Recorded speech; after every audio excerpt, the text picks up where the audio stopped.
for the field will race down the second short chute down the tri-oval and into the view of the gentleman calling today's race, Alex Hayden, Kyle Rickey, and Todd Gordon. And that is one lap around the Talladega Superspeedway. The green flag in the United Rentals 250 is coming up next.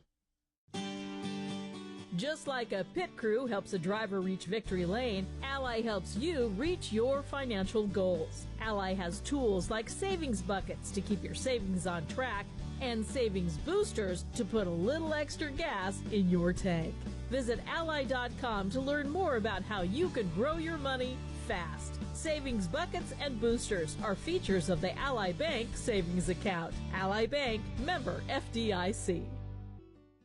We are getting ready to crown a champion. Championship weekend is coming back to the desert. Let's get this party started. 4 title races in 3 days means there will be a buzz in the air all weekend long. Whether from the grandstands, the infield experience, or the hillside, this is your chance to witness history and make championship caliber memories for the whole family. NASCAR Championship Weekend at Phoenix Raceway, October 31st through November 2nd. Get your tickets now at PhoenixRaceway.com. Ticketmaster, the official ticketing partner of NASCAR. Just over a lap away from the green flag from Talladega Superspeedway, this is the Motor Racing Network, the voice of NASCAR. NASCAR. The green flag is in the air, and we are underway. The Great American Race. The Motor Racing Network. NASCAR Cup, Xfinity, and Craftsman Truck Series Racing live on your hometown radio station and MRN or NASCAR.com. Martinsville, Talladega, the Chicago Street Course. We have the side-by-side action and last lap passes for the win. Photo finishes. Ryan Blaney will win. The voice of NASCAR, the Motor Racing Network. NASCAR history. What I learned from Ken Squire, Barney Hall, and Ned Jarrett, I could never repay. Ken never told me what to say or what not to say. I learned very quickly that I was never going to be another Ken Squire. I don't think anybody could rise to that level. Motor Racing Network's NASCAR Live presents podcasts. 50 years of MRN. Jeff Gordon, A Colorful Career, the 1993 season, Junior's Journey, and more. Search for NASCAR Live on your favorite podcast platform.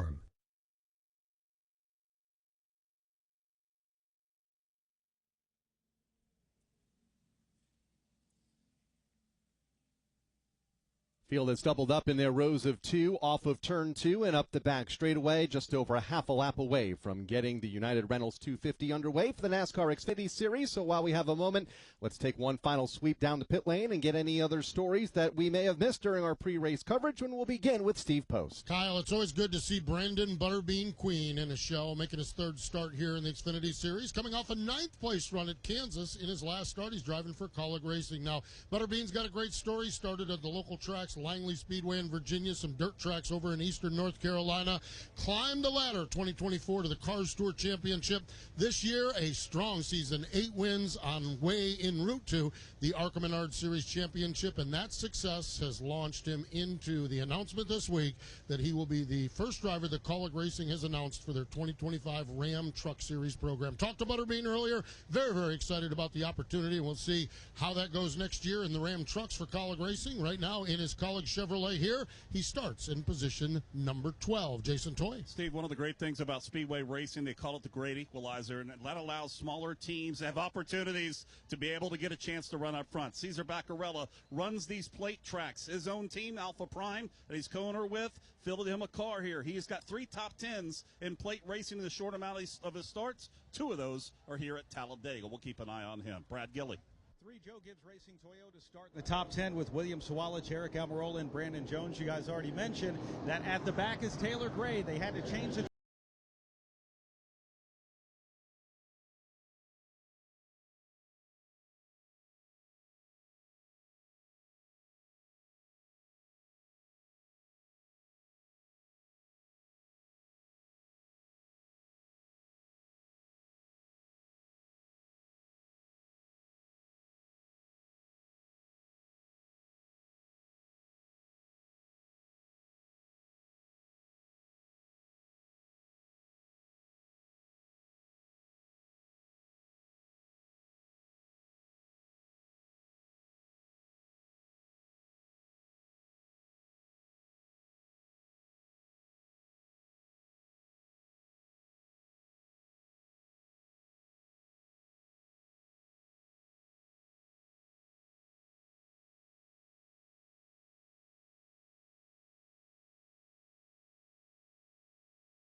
Easy, right? You in? Get up to speed at tgrna.com. Toyota, let's go places. NASCAR is a registered trademark of the National Association for Stock Car Auto Racing, LLC. Looking for weekly motorsports podcasts to stay up to date on what's happening on and off the track? The Motor Racing Network is the place. Hear from NASCAR crew chiefs on MRN Crew Call. All the happenings from regional touring series and local tracks on NASCAR Coast to Coast. Sprint Car Talk on Winged Nation. NASCAR history on MRN Classic Races. And hear from the drivers on NASCAR Live. MRN podcasts available on MRN.com, YouTube, or your favorite podcast platform. 15 laps to go in the opening stage of today's United Rentals 250 at Talladega. Jesse Love up front, Christian Eckes. He is second. At the moment, Carson Kvapil is third, Austin Hill fourth, and Eric Almirola runs fifth. From Talladega Superspeedway, this is the Motor Racing Network, the voice of NASCAR. Final shot at the Championship 4 comes down to a track that's been here from day one. Martinsville. Close quarters, tight corners, and a fan experience that brings you so close to the action, all of the mayhem will be right at your fingertips. NASCAR Playoffs Weekend at Martinsville Speedway, October 23rd through the 26th. Get your tickets now at martinsvillespeedway.com. Ticketmaster, the official ticketing partner of NASCAR. Get ready to rev your engines, NASCAR fans. The thrill, the speed, the action. You can now experience it all for free on the NASCAR channel on Tubi. Feel the adrenaline with a library of unforgettable races from Daytona to Talladega. It's a front row seat to NASCAR history. Best of all, it's completely free. Stream anytime, anywhere on your favorite fast platform. No fees, no strings, just NASCAR. Find the NASCAR channel on your streaming device and start watching today.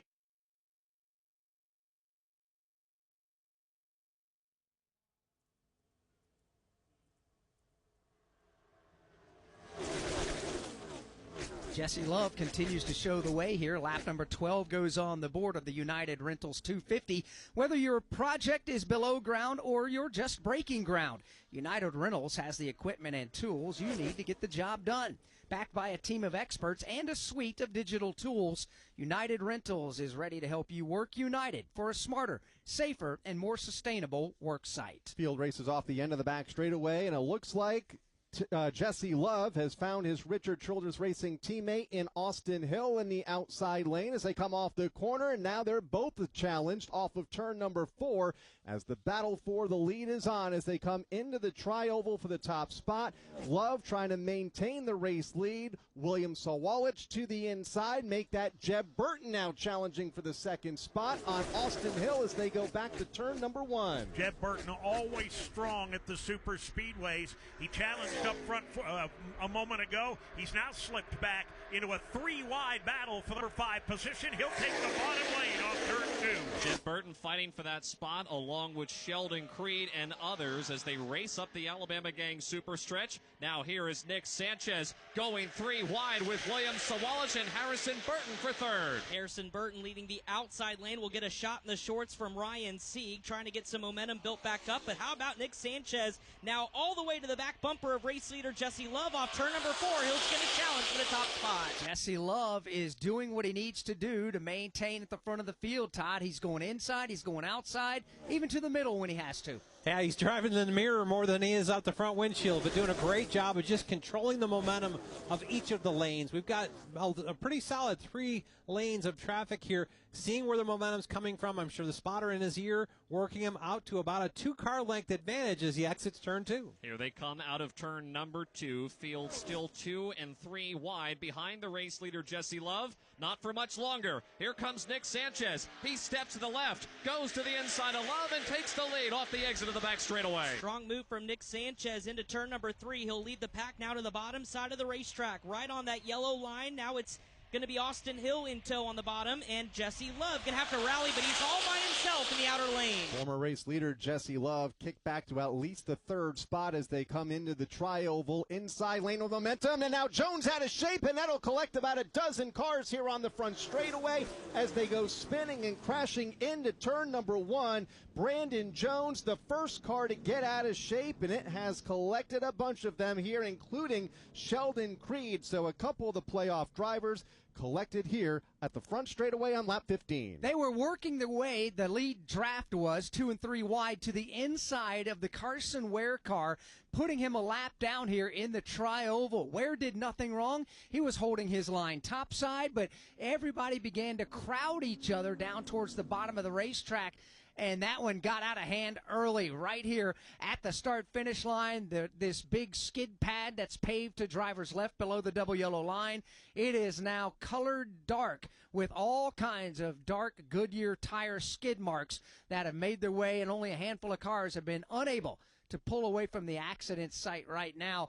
Todd, it seemed like everybody was sort of minding their own business for the most part, and things just seemed to tense up right here in the middle of the tri-oval. Yeah, it definitely looked like it just kind of got to a point where it condensed, and we had several guys that are playoff contenders that got caught up in this one. Sheldon Creed's car looks destroyed as it's rolling back down the backstretch and trying to get back to it. There's several cars in this one. We'll have to check all those out. Sam Mayer among them. Jordan Anderson is involved. Ryan Sieg is involved. Just a few of the cars damaged in the incident here on lap 15. Puts us under the caution flag for the first time in Talladega. So I just switched to Straight Talk Wireless. Uh-oh, we just ran out of gas. Great, gives us time to watch the race. You know the next town is 50 miles away, right? Don't worry, I have real unlimited data now. But how are we going to get out of here? We got about 200 laps before we need to figure that out. Get a free 5G phone with select plans and real unlimited data only for a limited time at Straight Talk. Available at your local Walmart and StraightTalk.com. Straight Talk is an official partner of NASCAR. Taxes and fees apply. Requires single line activation on the qualifying plan for network management practices. Visit StraightTalk.com. Copyright 2025 Verizon. NASCAR is a registered trademark of the National Association for Stock Car Auto Racing, LLC.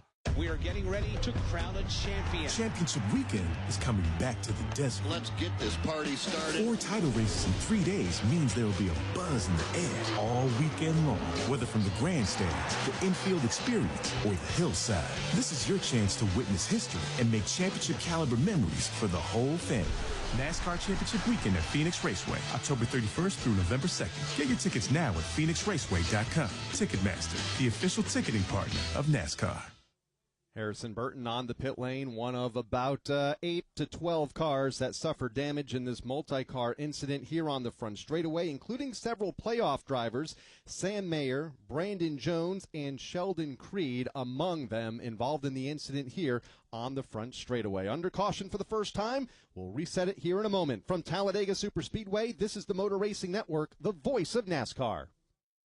Of NASCAR racing from over 55 years of Motor Racing Network broadcasts. Bobby Allison brings the race car right down in the middle of the track, crosses the start-finish line, and he will win the 24th annual Daytona 500. Bill Elliott wins the Hooters 500. Alan Kulwicki, 1992 champion. MRN Classic Races. And in the whole pack, steaming for the finish line, Dale Earnhardt wins the Winston 500. Find all the classic moments on MRN Classic Races on any podcast platform. Don't miss a moment of the NASCAR season. Chastain drove it and never lifted. Put it against the safer barrier and all the way around the turn, passes Denny Hamlin. Check out the Motor Racing Network's coverage of the NASCAR Craftsman Truck Series, the NASCAR Xfinity Series, and the NASCAR Cup Series on hundreds of local radio stations around the country. Find your local station by going to MRN.com to catch the excitement of NASCAR on the Motor Racing Network, the voice of NASCAR.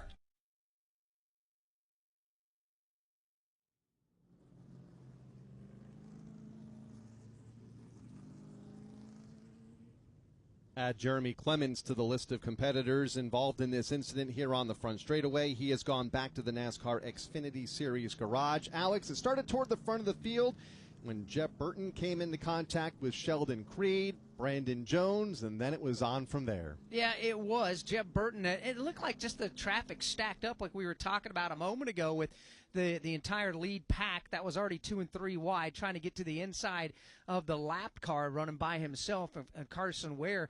And things just kind of stacked up, and a domino effect was on. 3 playoff cars were collected in this. Brandon Jones, Sam Mayer, and Sheldon Creed, the 3 playoff drivers that got significant damage in this machine, in this crash, I said, to their machines. 10 cars total is what we have involved in the wreck, including Creed, and Brendan Queen got a piece of that. Brandon Jones, Harrison Burton got some of it. Jeb Burton, Jordan Anderson, Ryan Sieg, Sam Mayer got some of that crash, along with The car of Anthony Alfredo got a big chunk of that. Jeremy Clements, he too is torn up. He's already been able to drive his wounded car back to the Xfinity Series garage. Didn't look like a whole lot of damage to the Brendan Queen car driving for Kaulig Racing. Spun backwards across the start-finish line when the wreck began here just a couple laps ago. Of course, Brendan won the Daytona ARCA race earlier this season, which started a championship year for Brendan in the ARCA Menard Series. As we go down to Steve Post. Boy, we've got some wounded race car. Let's talk about two of the playoff drivers down here. Sheldon Creed's car is just absolutely demolished, okay? It would be easier to say the left front is intact. And when I say the left front, I mean fender only. The hood is off the car. There is no right front fender. There is no right rear fender. There is no left rear fender. The fenders are gone on the car. So right now you can see right through. I can look over Sheldon's shoulder and see the start finish or the front stretch out there. It is absolutely tore up on 3 of the 4 corners. Sheldon sits in the car. They're going to work on trying to get it out here and get going. Jonathan Tony, the crew chief. But I'm telling you, this thing is just in bad shape. 2 pit boxes behind him. Another playoff driver, Brendan Jones. Brendan's got a lot of damage, Brandon does, on the right side of the car. Right front is tore up pretty good. Down the right side, little damage on the left front fender as well. So the crew is working on that. So a couple of playoff drivers. Brendan Queen has a little damage. Harrison Burton has the rear bumper cover off from his car. But these playoff drivers, Sheldon Creed and Brandon Jones, have long days ahead of them. Jason Toy? Sam Mayer, one of those other playoff drivers that you talked about, significant damage on the front end of the race car before they were forced to stop because the red flag coming out on the track, meaning all service on pit road must come to a halt. They were able to get a lot of the work done. They put some Barabon on the front nose. They patched up a couple of holes. It's not going to be perfect for them. They're wanting to try to get max points as they can to be able to stay out here and try to do what they have to do. So one of the things for Sam Mayer, they're back. The race car is back on the ground on all 4 tires. Front end is buttoned up a little bit too, so they're going to try to continue to make sure he's good once they can get back rolling. Brad Gilly. Jason, the only car on my end of pit road that suffered damage is Anthony Alfredo, and he has some pretty heavy left front damage right behind the left front wheel. Also has damage on the right front of the car as well. They think it's fixable, but once he got the car into pit road, you can really see just how extensive it is on the left side. They're going to try and fix it, get him back out there on the track. But outside of that, for my playoffs contenders like Jesse Love, Austin Hill, they're all in great shape when it comes to being out front. We are under the red flag, as Jason mentioned a moment ago. Reason being here, it's directly below our feet here in the broadcast booth at the exit of the Tri-Oval. Safety teams are working on the safer barrier. They brought the welding truck out and a crew of yellow fire suits, which are the track operations and safety teams have come to work down here, and they're having to weld steel pieces over those that were sheared away from the hard contact with the outside safer barrier by Sheldon Creed's car. He hit that wall a ton down here in the exit of the Tri-Oval. So that's the reason for the red flag now, which means cars are stopped behind the pace car, and they're stopped over on the Alabama Gang Super Stretch while they work here on the front side at the Tri-Oval. But that means the cars on the pit lane, those teams cannot touch their race cars right now while we sit under the red flag. Talk about the drivers involved in this incident that were among the playoff drivers or are among the playoff drivers. Definitely has shuffled things here as we sit under the red flag. Connor Zilic still in good shape, plus 93. Justin Allgaier, good shape, plus 76. Jesse Love, pretty good shape at plus 58. Carson Kvapil has plus 6 and is the final car in the top 4 right now. Sam Mayer, minus 6. Sammy Smith, minus 10. And then we get back to Brandon Jones, 12 points out. And Sheldon Creed going to take a pretty good hit here. 29 points out currently in 8th against, a long way to go here at Talladega. We're only, not even, just over halfway to stage number 1. Lap 25 will be the conclusion of the opening stage here this afternoon under the red flag here at lap 17. It looks like Sheldon Creed will be the next car to go behind the wall and toward the NASCAR Xfinity Series garage area. There's just not a whole lot left, at least of the bodywork of the Sheldon Creed car. Damage far more extensive because of all the body panels missing, Todd. We got a pretty good idea from our vantage point. There's some suspension damage as well. He didn't have 2 tires pointed in the same direction on that car. I feel like the rear end housing probably got some toe bend in it. The front tires were 20 degrees different directions. I don't know that that's fixable as they were going through. Took it back to the garage. So the garage getting busy here under this red flag. The field has come to a stop on the back straightaway as work continues on the outside safer wall here in the tri-oval after a pretty big impact with Sheldon Creed and about 10 others that put us under the caution flag for the first time on lap 15. United Rentals is proud to sponsor the United Rentals 250 at Talladega Superspeedway. With the most comprehensive equipment fleet in North America, backed by a team of industry experts, United Rentals is ready to deliver customized solutions for whatever your project demands. United Rentals is more than an equipment rental provider. They are a full-service partner for safe, productive, and sustainable job sites. United Rentals, building a better future together. Drivers, start your engines! Your home for the NASCAR Craftsman Truck Series. Green flag goes in the air and we are underway. On the NASCAR Racing Network. 2x2x2. They're about 10 rows deep of double wide racing. Taylor Gray to the bottom. Nick Sanchez outside, and they're crashing mid-pack. It's the NASCAR Craftsman Truck Series on the NASCAR Racing Network. Continuing under the red flag here on lap number 17 after a multi-car incident. We'll recap who is involved and tell you where your favorite driver is running still early in the running of the United Rentals 250. From Talladega Superspeedway, this is the Motor Racing Network, the voice of NASCAR. Hello? Hey, Tim. It's your man tank. I think those veggies in the crisper are drying up. I know. I've been meaning to eat those. I'll get around to it. Get around to it. I will, man. Jeez. All right? Or just eat Jack Link's jerky. Smoked, seasoned. Some real meat would do you a lot of good, Tim. Jack Link's Beef Jerky. Official meat snack of NASCAR. Feed your wild side. You've never been one to idly watch someone else do something for you. There's pride in self-reliance, in working with your hands, in harnessing the power of an E3 spark plug with Diamond Fire technology, yielding better engine performance. You have a choice to make. Take control of your ride, of your life, or be the passenger princess of it. Visit e3sparkplugs.com to put the power in your hands.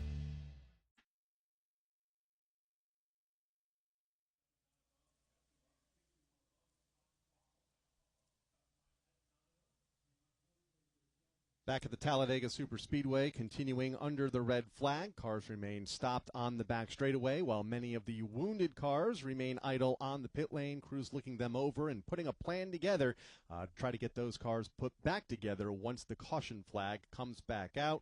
We are under the red because of some damage to the safer wall just to the exit of the tri-oval here at Talladega, a couple 100 yards shy of the start-finish line. Let's hear from one of the drivers involved in the incident at the Care Center with Brad Gilley. Ryan Sieg has been checked and released from the infield care center. Definitely not something you wanted to have happen, especially with the fast forward out here today. But what did you see from your windshield? And, man, it looked like that pretty much took away the front end of your car. Yeah, I saw the 20 sideways and then 00 shot out of nowhere, and the lawn just plowed them. Yeah, it just sucks. It's just too early. We haven't finished one of these speedway races, I don't think, all year. And this is where we usually excel, and I thought we were in the right spot. Right where we needed to be, third or fourth in line on the top, just kind of marching forward, and then I guess just a little heavy pushing, it looked like, I guess, and then just got loose. But it's definitely out of control. It's just the heat. I don't know what, they were definitely a handful. Everybody's was, but that's why I tried to be on my P's and Q's about the pushes and just tried to do them as easy as possible. So I didn't get somebody sideways, but is what it is. So we had a fast psyops forward, just move on to Martinsville. All right, tough early exit for Ryan Sieg. Usually runs well here as top five finishes at the Talladega Superspeedway, but won't get number 6 here today. Unfortunately, his race will fall short, just 17 laps in. Now let's take a look at a full field rundown under the red. Here's how they're running. Brought to you by Straight Talk Wireless, official partner of NASCAR.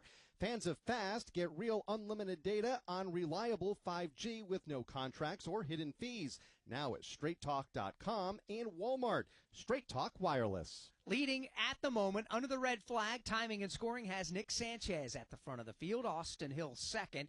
Jesse Love third. William Sawalich is fourth. And Justin Allgaier is fifth. Eric Almirola sixth. Connor Mosak is seventh. Christian Eckes is 8th, Carson Kvapil 9th, and Daniel Dye is 10th. Taylor Gray, after starting this race at the back of the field after mechanical issues during qualifying earlier with the transmission, is up to 11th. Dean Thompson, 12th, Sammy Smith, 13th, Connor Zilic in 14th, and Blaine Perkins in 15th, Josh Williams in 16th, Garrett Smithley in 17th, Mason Maggio in 18th. Then it's going to be Parker Retzloff in 19th, and Leland Honeyman, 20th. 21st is Joey Gase, 22nd is Nick Lights, Brennan Poole, 23rd, Ryan Ellis, 24th, Cesar Baccarella is 25th, David Starr, 26th, Kyle Sieg, 27th, Harrison Burton is 28th, Jeb Burton, 29th, Carson Ware is being scored 30th. And everybody else out of the event due to damage or at least on the pit lane: Sheldon Creed 31st, Ryan Sieg 32nd, Brendan Queen 33rd, Jeremy Clements 34th, Anthony Alfredo 35th. Then it was Sam Mayer and Jordan Anderson, the running order. As we continue to sit under the red flag, work continues here to the safer barrier just below us in the tri-oval. Everybody just simply having to sit and wait. So let's go to pit lane and talk with Jason Toy. And Jason Trincherry is the crew chief down here for Sam Mayer, and as he continues to look things over real quick and talk things over with his team, they've got a game plan laid out here for him to get this car back. All right, Jason, first off, how bad's the race car? What do you guys got to do to try to get as many points as you can? Yeah, it's pretty bad. We're just trying to work on it as much as we could. I don't know what we'll have, but right now the toe is a big issue, so I'm hoping we don't blow a tire out, to be honest with you. So we're going to try working on that, but I don't want to go another lap down either, so we'll see if we can get it. If not, we'll go another lap down and work on it. There you go, the crew chief, Jason Trincherry, here for Sam Mayer. And, you know, that left front tire looks pretty straight. That right front skewed out about 25 degrees out to the right than what it needs to be. So we're going to have to do a little bit more work to get this thing to go straight for Sam a little bit later on.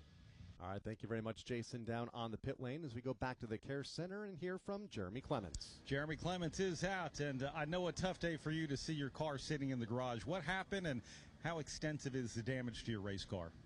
I don't really know, Brad. It's really disheartening to be standing here with you after I don't even know how many laps we ran. So, really short race, didn't get to do much, just right there in the middle of the pack, going back and forth in different lanes, seeing what our all South Electric Chevy would do and try to be as fast as Xfinity Internet. So we didn't really get to get going, and that sucks. But yeah, we were missing, the left front brake rotor is missing about half of it, so I didn't have any brakes. So that kind of ended our day there.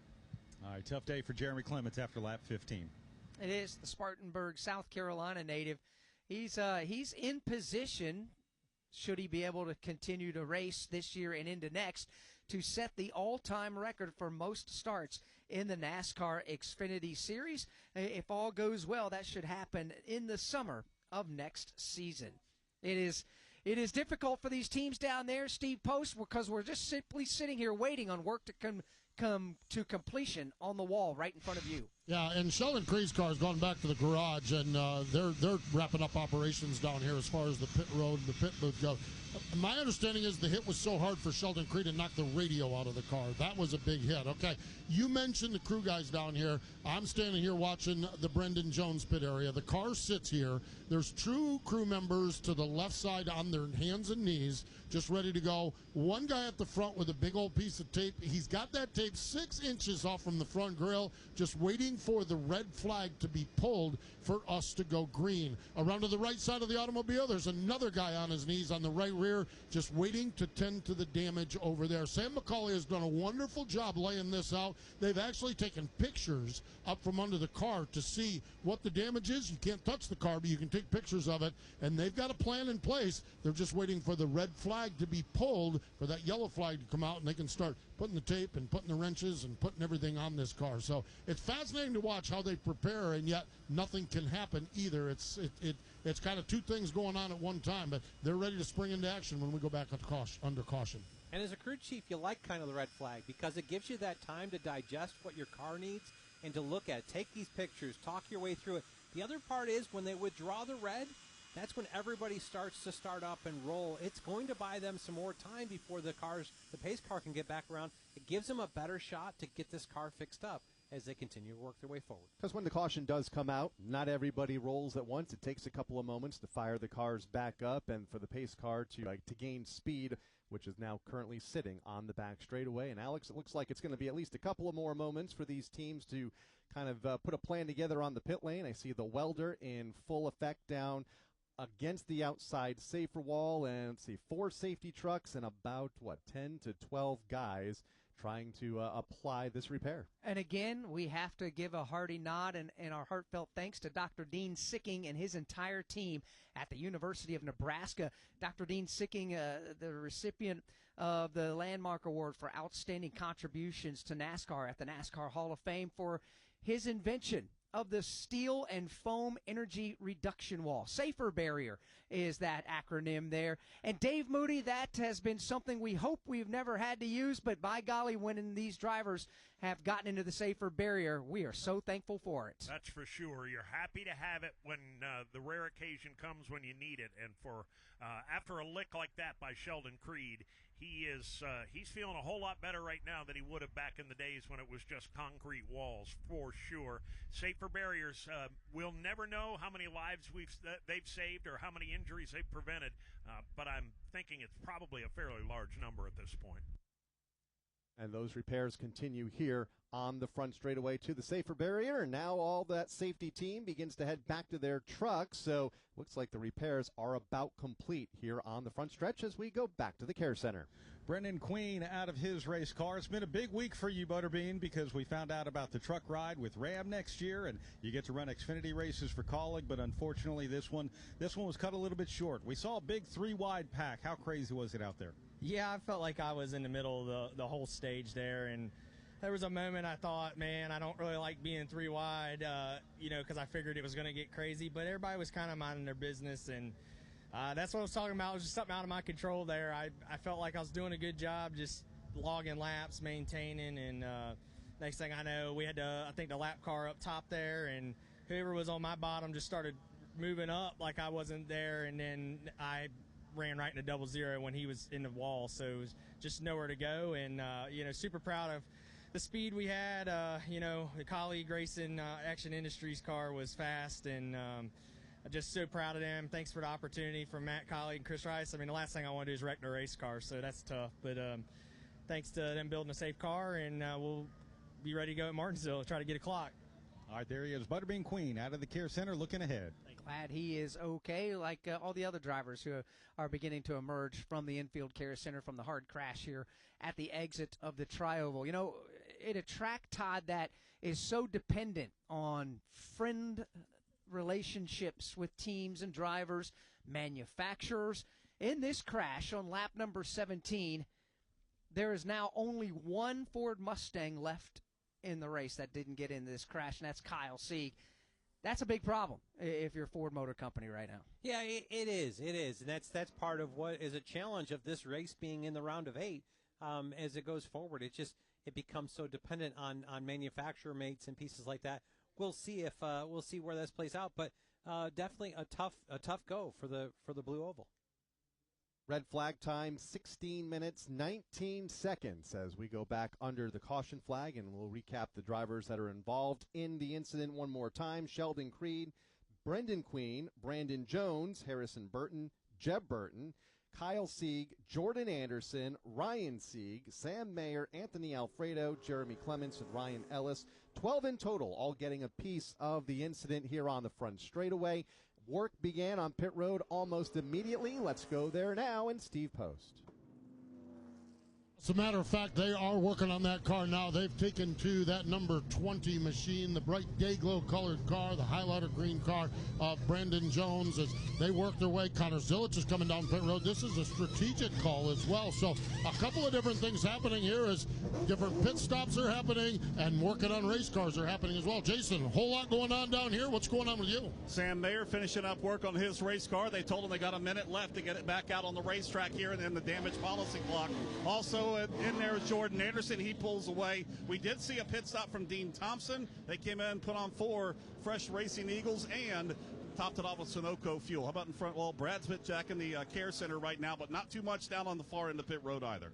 Yeah, and you look at this opportunity here, at lap 18. This is within the fuel window to skip the stage break at the end of stage 1. You can get all the way to the end of stage 2. So a strategic move. If you're Connor Zilich, I think was 14th coming to pit road.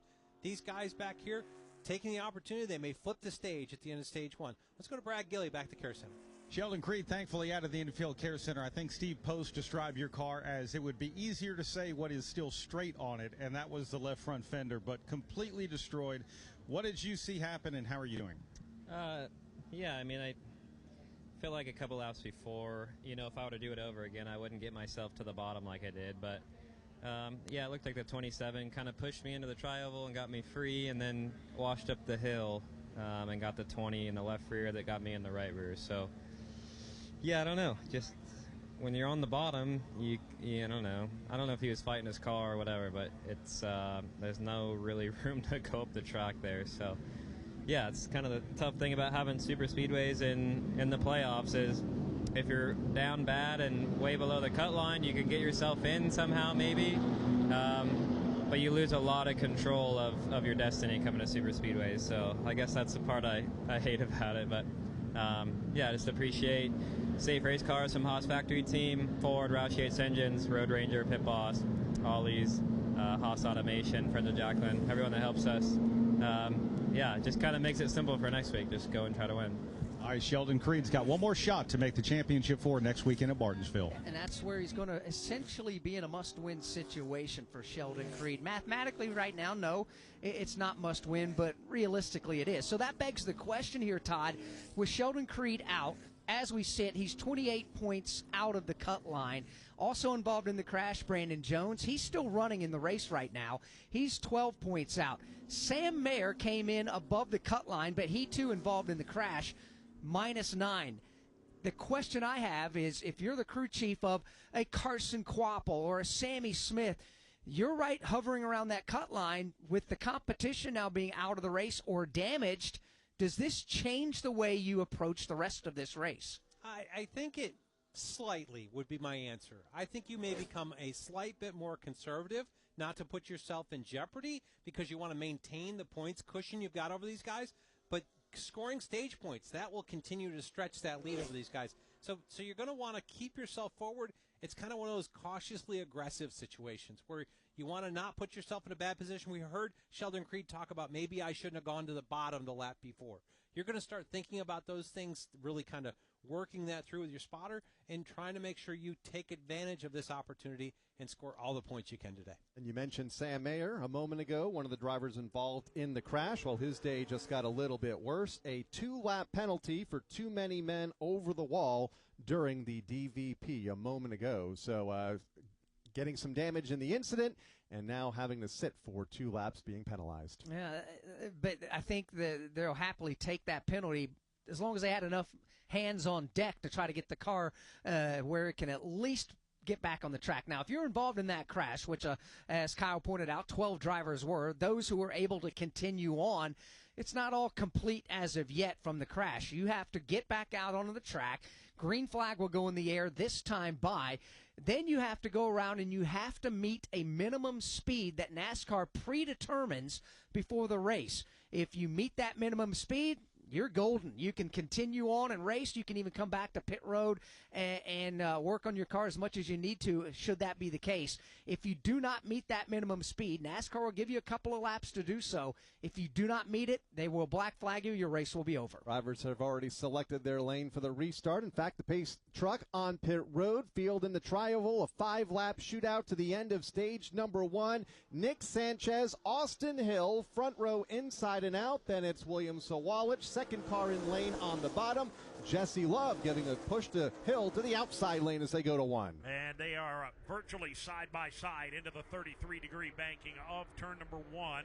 Top 10, 12 rows all bunched up. Then things spacing out a little bit further back. Side by side for the lead off turn 2. Everybody now coming up to speed up the back straightaway. Austin Hill on the outside lane. He's got Jesse Love tucked up right behind him. So is Justin Allgaier. Those top 3 break away for a moment and go to the lead. And here comes Jesse Love. Will go from the outside lane to follow his teammate Austin Hill to the bottom lane. So it's RCR 1-2 with Austin Hill leading the train on the inside. First car to the outside, Justin Allgaier. Here goes Jesse Love to the top to block the 7. He did. Rolled up there, and Jesse Love's RCR teammate Austin Hill, The race leader, he also went high to get in front of his teammate. Leaves the bottom lane wide open. Nick Sanchez is there. The second lane goes along. Now, Dave, the third lane takes form. Third lane begins to materialize upstairs. That's where Carson Kvapil is. I'm not sure he's there by choice, but they kind of wedged their way underneath him. It's a 3-wide battle for third. Didn't take long for them to get 3 wide. Carson Kvapil in the third lane up against the outside wall. Justin Allgaier is in the second lane in the middle. Downstairs is Nick Sanchez. The leader, though, off the end of the back straightaway is Austin Hill. Outside lane starting to get the momentum just a little bit with Austin Hill leading that with Carson Kvapil in tow. He's got his Junior Motorsports teammate in Connor Zilic there as well, as they're 3 wide from second on back. Now make it 2 wide as Carson Kvapil now will try to challenge for the top spot. Austin Hill will maintain the race lead. Hill trying to block both lanes, top side and middle lane. Kvapil side by side with Jesse Love for the second spot. Kvapil's second car in line topside as Love pulls the bottom. Jesse Love trying to pull that bottom line forward. He is side by side now with Carson Kvapil for position number 2. For the moment, they'll have to be content to follow Austin Hill. Austin Hill trying to make his white and blue Chevy as wide as he can right now. He is attempting to keep Carson Kvapil and Jesse Love at bay behind him. Here is Jesse Love looking to the outside, almost puts Kvapil in the wall in turn 3. We got a huge shot from Justin Allgaier into turn 3. Sends Jesse Love up that 33 degrees of banking. Now running that outside lane, he'll have Carson Kvapil to his back deck list, and now all by himself is Austin Hill. Hill has the lead in his blue and white Chevrolet. He's going to run that third lane right now. Justin Allgaier, he's downstairs in lane number 2. He's side by side with his Junior Motorsports teammate Carson Kvapil for the third spot. Carson Kvapil running top side right now. They are 2 by 2, just one car in the middle, and that car's going backward very quickly, as they generally do when you're all by yourself.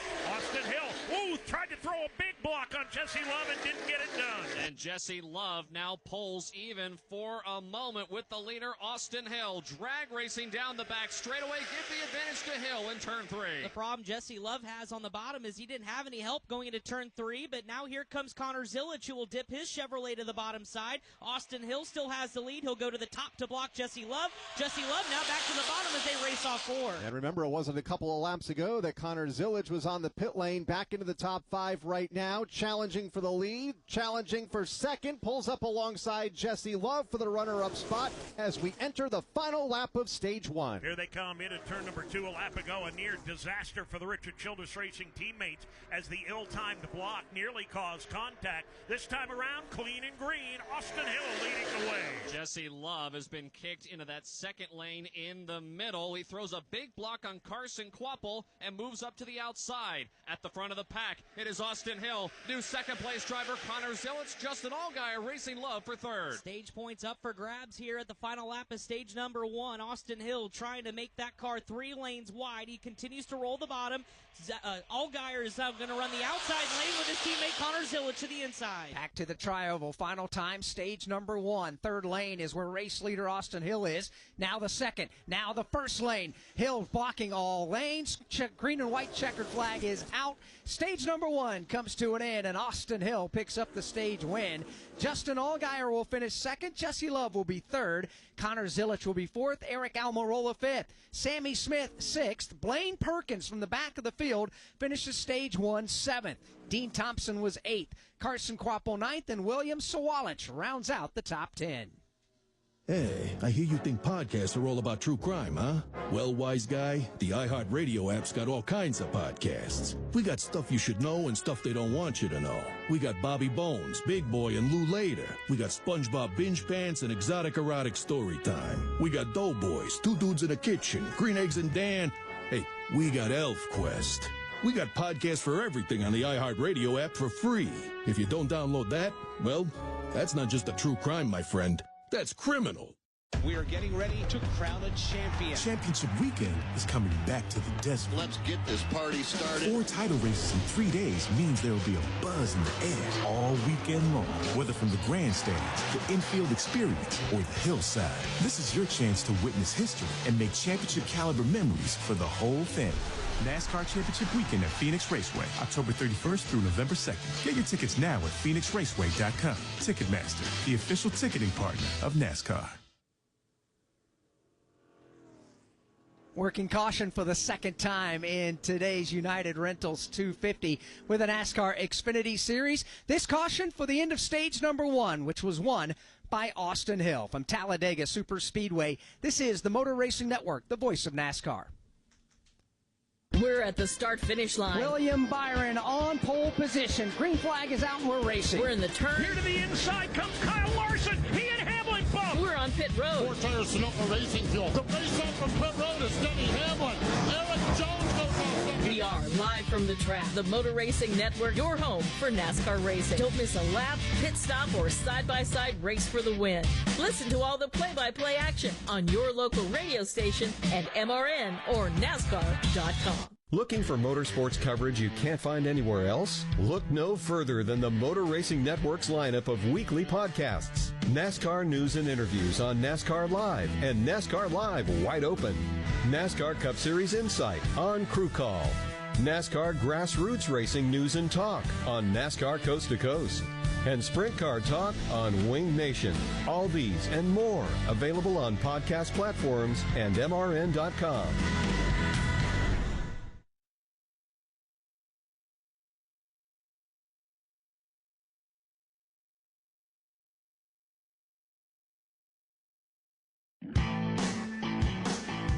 The Motor Racing Network and Ally Bank have partnered to honor women in motorsports. This week, we highlight ARCA Menard Series driver Isabella Robusto for her contributions in motorsports. For me, I always loved engineering and designing things, and especially like 3D printing and CAD and all of that. And I felt like aerospace kind of covered a little bit of all, and it was really good for kind of the racing side, especially working with the engineers week in and week out on the simulators, at the shop, whatever it might be. So I feel like it just helps kind of with the terminology with them, but also it's just something that I want to have as a college degree too. The Motor Racing Network honoring women in motorsports was brought to you by Ally Bank. No matter what you are saving for, whether it be race tickets, a car, or a new home, you need the bank that's your ally. Ally Bank, member FDIC. Pit stops will be coming up here shortly. Pit lane remains closed as the field just went by the opening to pit road. So let's pause 10 seconds for station identification on the Motor Racing Network.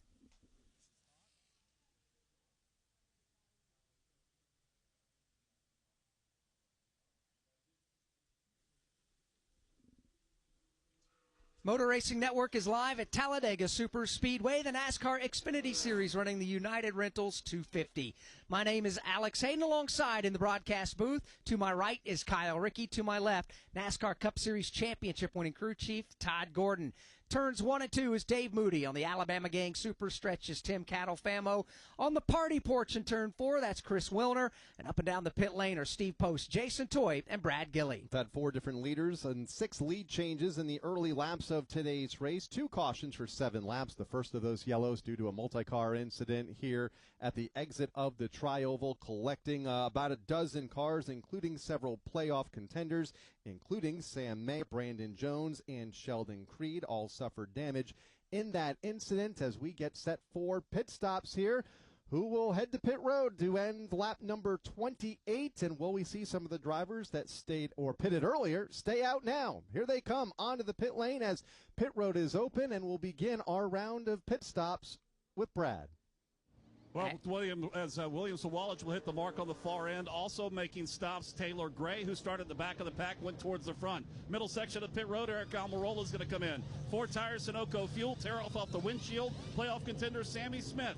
Quiet afternoon for him. The Pilot Chevrolet slow on the right rear for them. They're going to lose some spots on pit road here for Sammy Smith. Steve Post. 4 Tires Sunoco Racing Fuel air pressure adjustment for Carson Quapple. 4 Tires Sunoco Racing Fuel for Justin Allgaier.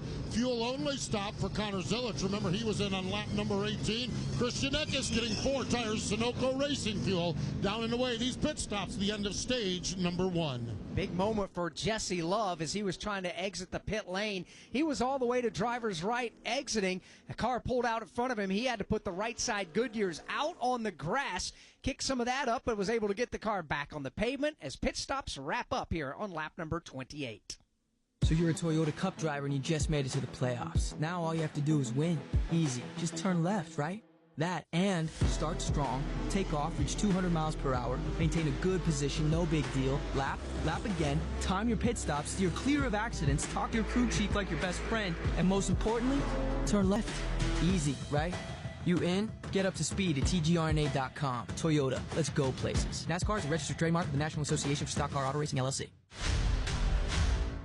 NASCAR history. Petty wins his 200th career NASCAR victory. Told by the people who made that history. President Reagan was there. He got us on the front page, and we got him in the sports page. It was a good trade-off from that standpoint. Motor Racing Network's NASCAR Live presents podcast The Road to Royalty. Jeff Gordon, A Colorful Career, 50 Years of MRN, the 1993 season, Junior's Journey, and more. Search for NASCAR Live on your favorite podcast platform.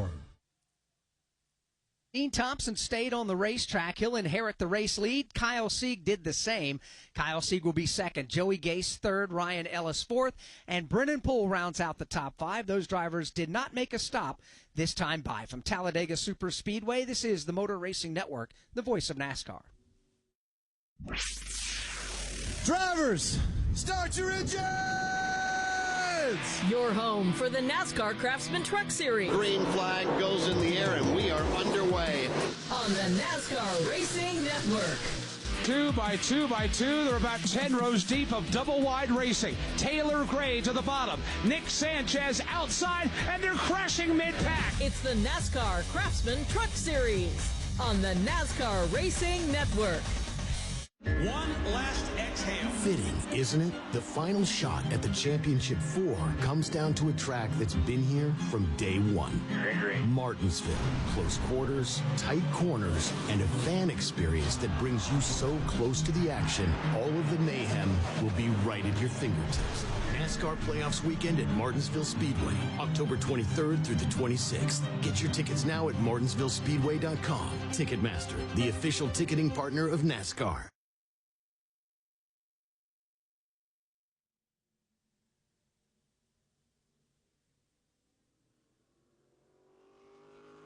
We welcome you back to Talladega Super Speedway, a perfect day to go racing with the NASCAR Xfinity Series.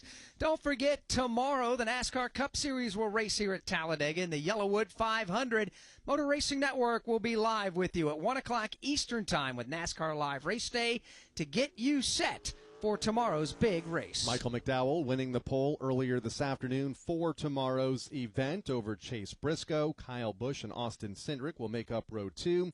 Ryan Preece, Josh Berry in row 3, then Christopher Bell, Ryan Blaney, Riley Herbst, and Bubba Wallace, the top 10 starters for tomorrow's afternoon's NASCAR Cup Series event for the Yellowwood 500. And a big congratulations to Seekonk, Massachusetts native Gio Ruggiero, picking up his first NASCAR Craftsman Truck Series win in our weekend opener for the trucks here last night at Talladega. So congratulations to Gio and that entire Tricon Garage race team. It was a thriller winning the Love's RV Stop 225. And Gio, not a playoff driver, but still going out and trying to win a race is huge, especially your first career win, and getting it here at the Talladega Super Speedway is something he'll never forget.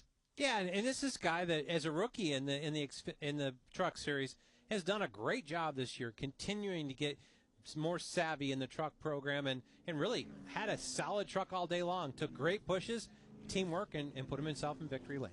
Started his career at the Seekonk Speedway in Seekonk, Massachusetts, and quickly climbed the late model and super late model ladder.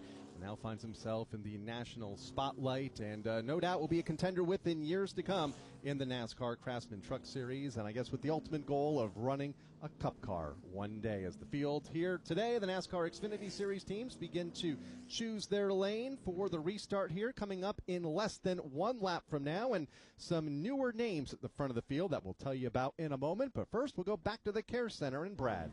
Sam Mayer came into this race 8 points above the cut line. Right now, you're trending at -5, but I know you guys were trying to get the car fixed to get back out there. What ultimately took you out? Yeah, I mean, the biggest thing was just not making the DVP clock. It's definitely unfortunate because I feel like we could have been just fine and actually out there racing right now. but it just wasn't in the cards for us today. But just really proud of everyone at Haas Factory team. They did a great job getting the car fixed. We were just a little bit short on time to get it all the way done, but yeah, the car was really fast. Really proud of everyone. It was as fast as Xfinity Mobile up until it wasn't. But yeah, just really proud. But we're going to take that Ford Mustang to Martinsville and go get a grandfather clock, and we'll be just fine. All right, tough early exit for Sam Mayer. Tough day for Haas Factory teams as well. So he talked about not making the DVP clock. In the Truck Series and Xfinity Series, the rule book is still the same as it was last year for Cup. They've not adjusted that.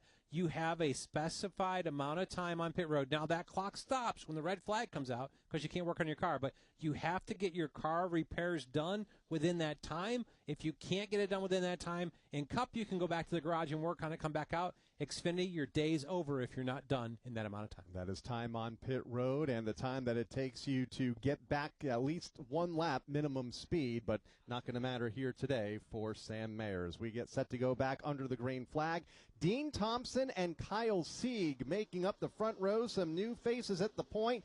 Dean Thompson gets a big shove from Jesse Love as they go back to turn number 1 on the restart to begin stage 2. Jesse Love, the closest to the front of the drivers that were able to take advantage during the caution flag period. He has already shoved his way to the second spot. Sieg with the lead. Love in second.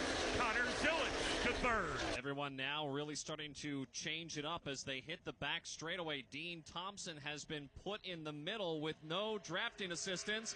On the top side of the racetrack, it's Jesse Love and Connor Zilic leading the pack to 3. Dean Thompson with the parachute will have to fall all the way back outside the top 5 before Kyle Sieg picks him up. Meanwhile, the outside bullet train being led by Jesse Love and Austin Hill make that Connor Zilic run 1-2 and Taylor Gray in third. Here they come back into the shaded tri-oval at the Talladega Super Speedway.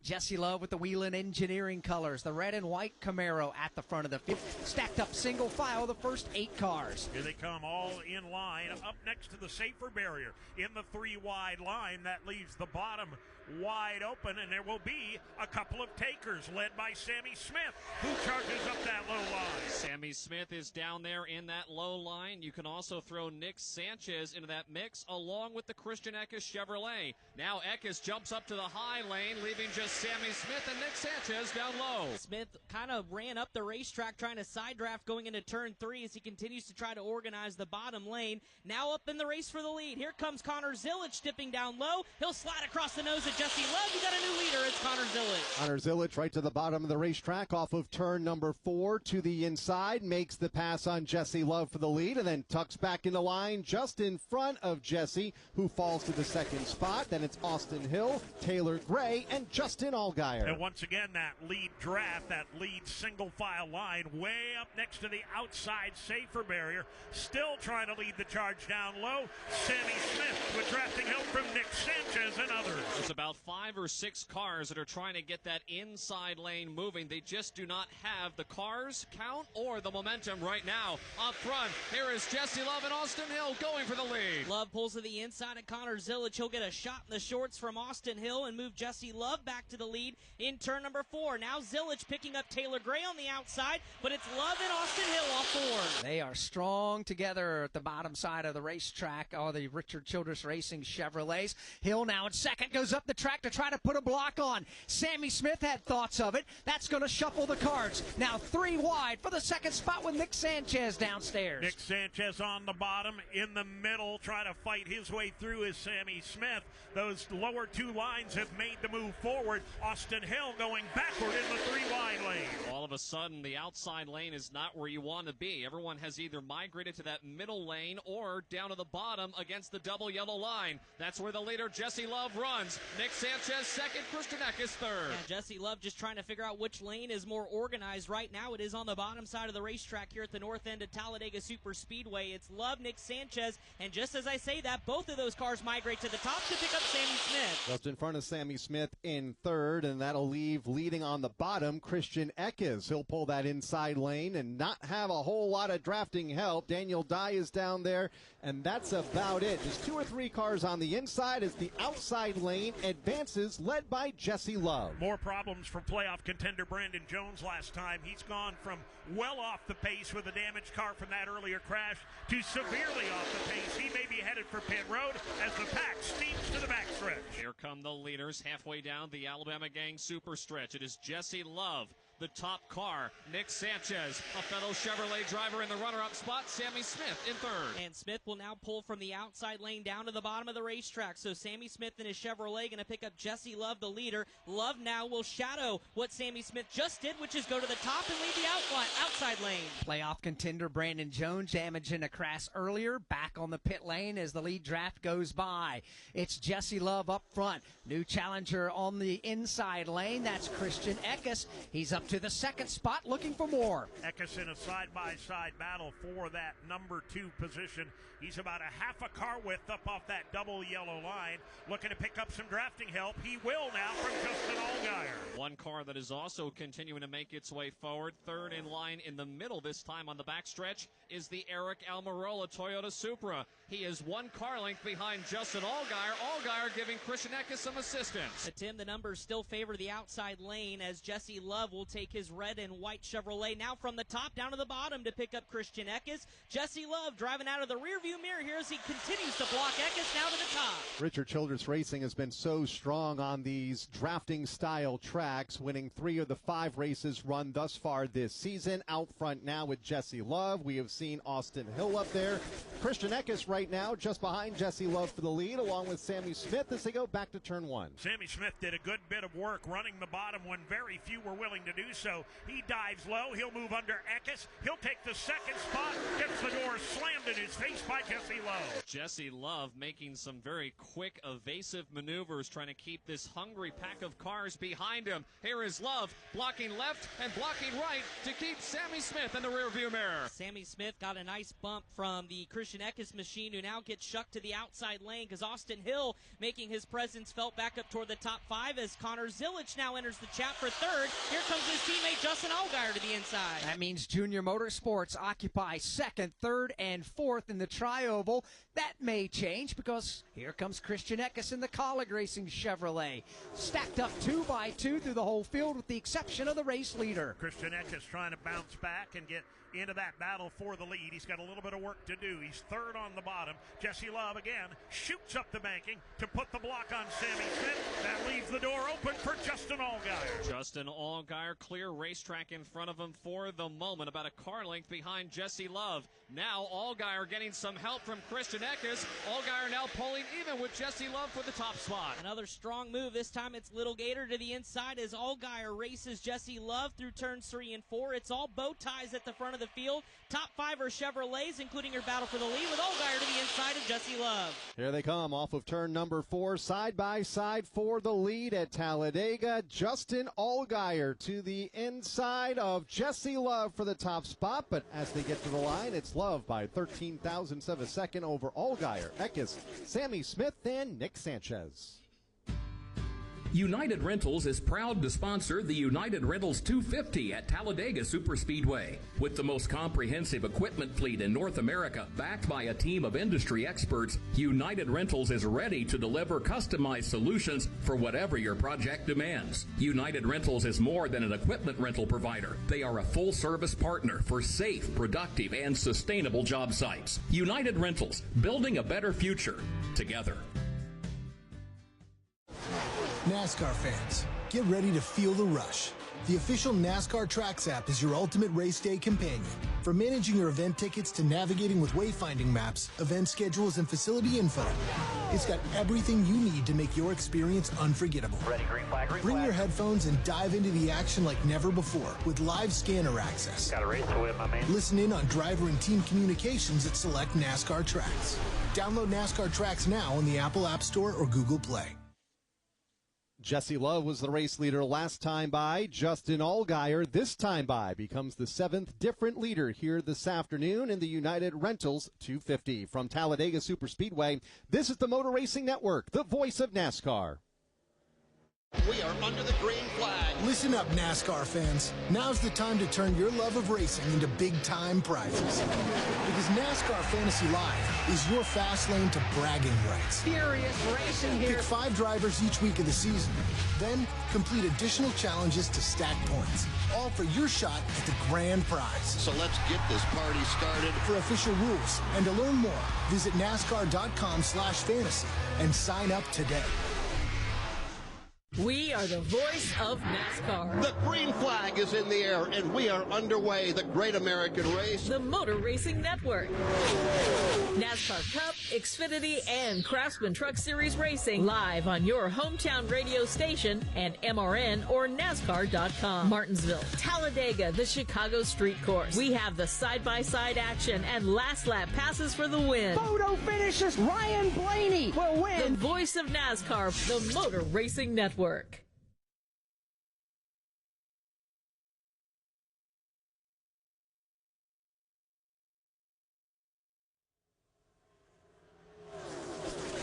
Continuing under the green flag at the Talladega Superspeedway, 8 laps to go in Stage 2. Justin Allgaier continues to show the way over Austin Hill. Nick Sanchez. Ricky, problems for the Taylor Gray machine, who was once in the top 5, is now coming to a very slow roll down on the inside of turn number 4. He looks like he's going to make his way to pit road, but the driver who started from the back of the field in the top 3 now making his way down to pit lane. Remember, he had issues in qualifying earlier today with a transmission issue, forced that team to start at the back of the field, and now more issues here in the race. 7 laps shy of the finish of stage number 2. Taylor Gray has made his way to the pit lane. As we run the Xfinity Series in the United Rentals 250, want to welcome to the broadcast Jeremy Fountain, Director of Marketing for United Rentals. Good afternoon. How are you? I'm great. Thanks, guys. Happy to be here. Absolutely. Thanks so much for being here yet again this year. Why did United Rentals decide to partner up with NASCAR and Talladega Superspeedway? So United Rentals looks for partnerships where we can really align with an organization on our values and what we do as a company. And we really found that with NASCAR. That checked a lot of boxes for us. A definite focus on customers and fans, their experience, the quality of the product that they deliver, and, of course, a focus on safety. And those things are all very important to us. In terms of the Talladega race, obviously iconic track, legendary facility, always great racing. Here we are at the second-to-last weekend in the playoffs. So always a good time, and as an added bonus for us, Austin Hill will be in the United Rentals number 33 Chevy on Sunday for the Cup race tomorrow. Yeah, that'll be a big race for Austin Hill and Richard Childress Racing. Now, big news with United Rentals and NASCAR earlier this week, as United Rentals is now the newest official NASCAR Impact partner. Tell us all about that. Trouble going into turn number 1. 3 cars go piling up and into the outside wall toward the tail end of the lead draft as they had just crossed the start-finish line. Dave Moody, do you see who has some damage from this latest contact? It looks like William Sawalich being one of them. William Sawalich is indeed one of them. The Dean Thompson machine is involved in it as well. Hard to tell the other car because it is so badly torn up down on the apron. Hood up, doors torn off. Hard to get a number at this distance. Multiple cars involved in the crash as they work around. Connor Mozak is involved in the crash as well, as we continue our visit with Jeremy Fountain, the Director of Marketing from United Rentals. We were talking about this week the big news and the big announcement becoming the official NASCAR Impact partner with NASCAR. Yeah, we're very excited about this. I think in our years with working with NASCAR, one of the things that we really noticed is that we're both very committed to the communities where we sort of live and work and operate our businesses. And that community-mindedness led us to looking for a way that we could amplify that with our partnership. And that's what led us to Impact. And so what we're doing there is we're focusing on disaster recovery and response and veteran engagement with an organization called Team Rubicon, which is just a really terrific nonprofit organization that deploys all over North America, all 50 states, and as well as internationally to respond to crises and disasters. So why was Team Rubicon selected to be the beneficiary? The veteran component was a really important piece of that for us. United Rentals is honored and proud to be recognized as a military-friendly and veteran-focused employer. And that's things like veteran engagement, veteran employment, helping veterans with new opportunities. And we could tie that together with something that's also really important, and that's disaster recovery and response. Those are the things that you truly can't always prepare for, and communities need a lot of support to react to. And Team Rubicon, through their volunteer group, which they call Gray Shirts, deploys to these disasters, oftentimes first on the scene to help out when things are really pretty dicey locally. And we just thought, wow, we could put ourselves together with NASCAR, get behind Rubicon, and pardon the pun, but add a little more horsepower to what they're doing. Well said. How can NASCAR fans and others support the great work Team Rubicon is doing?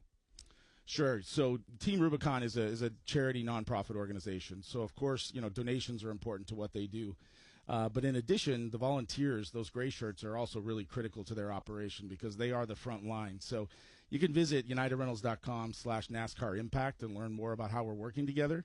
You can make a donation if you so desire, but you can also sign up to be a volunteer, which is really important opportunity. Absolutely. Thank you to you and your entire team for all the great stuff you're doing away from the racetrack, but also putting on another fantastic race here. Thank you very much. Appreciate it. Absolutely. Jeremy Fountain, Director of Marketing with United Rentals. And for the second time today, we have gone under the red flag here at the Talladega Superspeedway. Leland Honeyman getting into contact with Harrison Burton in turn number 1, which triggered the incident. Honeyman went around, and Steve Post, Connor Zilic, the first hiccup this team has seen in about 18 weeks. On the pit lane with some damage. It's been an amazing run. It really, truly is. The last hiccup, ironically, was here at Talladega Superspeedway with a last lap crash. So he's brought the car down. It's the blue, gray, and white First Bank Chevrolet, and the damage is really isolated to the right front of the car. And they have worked on it. They've put a lot of tape over the hood of the race car, over the right front fender of the race car, and crew members are now with the saws out there. They're just looking to make sure they've got good clearance. Now, we have gone under the red flag, as you guys referenced, so they cannot work on the car, but Marty Lindley getting a look through the eyes of his crew members and putting a plan together on what they're going to do to get the Connor Zilic car buttoned up. It looks solid as far as the shape, the contour of everything looks like it's still in pretty good shape from what we can see from the front of the car, but they're really working on massaging and getting real smooth placement of tape along the right front of the Connor Zilic automobile. This hasn't been the best of tracks for Connor Zilic. He was leading on the last lap here at Talladega earlier this spring when he was involved in a crash, hit the inside wall on the Alabama Gang Superstretch head on, had a fracture in his back, was forced to sit out the following week's race at Texas Motor Speedway. However, that was something that became the motivator, if you will. He had not finished worse than 5th since then. Go all the way back to Charlotte Motor Speedway in the month of May, where he finished 2nd. That kicked off a string of top 5s.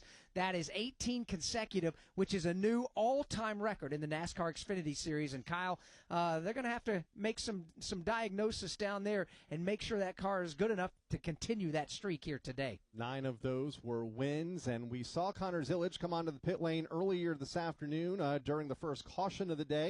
Pitted, came back up through the field, so we'll see how strong that car is and how much damage there is to it as the crew continues to diagnose some of the damage and put a plan together to put that car back together once the red flag is lifted.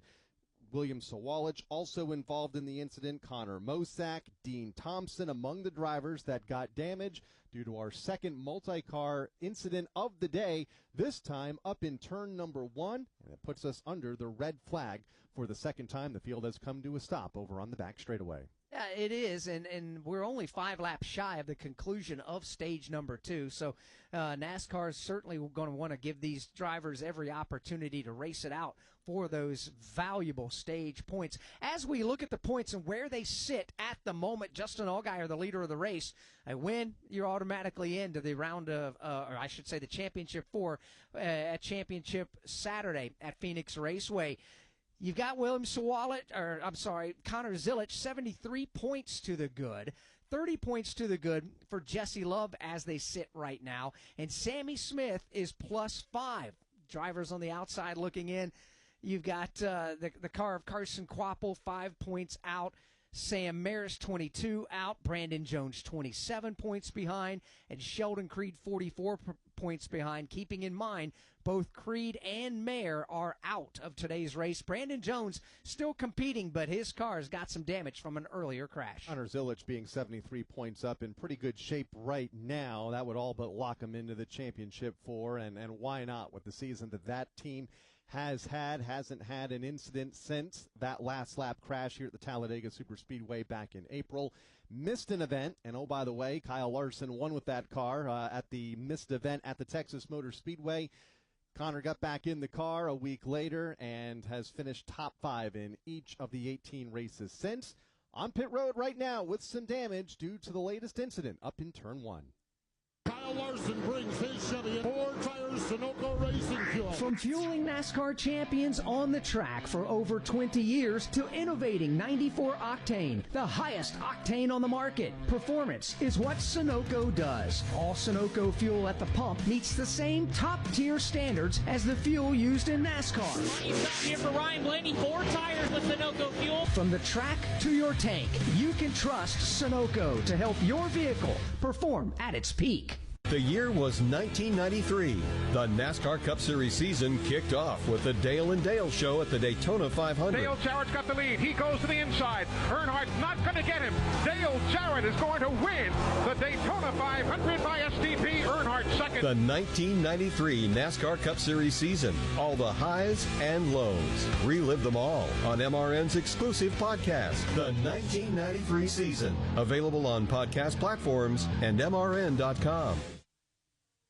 Red flag still waving from the starter stand as cleanup continues in turn number 2. Should be a relatively quick caution once we put the yellow back out because NASCAR officials want to end this second stage under the green flag with at least a few green flag laps for these drivers to race it out to the end of this second stage. From Talladega Superspeedway, this is the Motor Racing Network, the voice of NASCAR.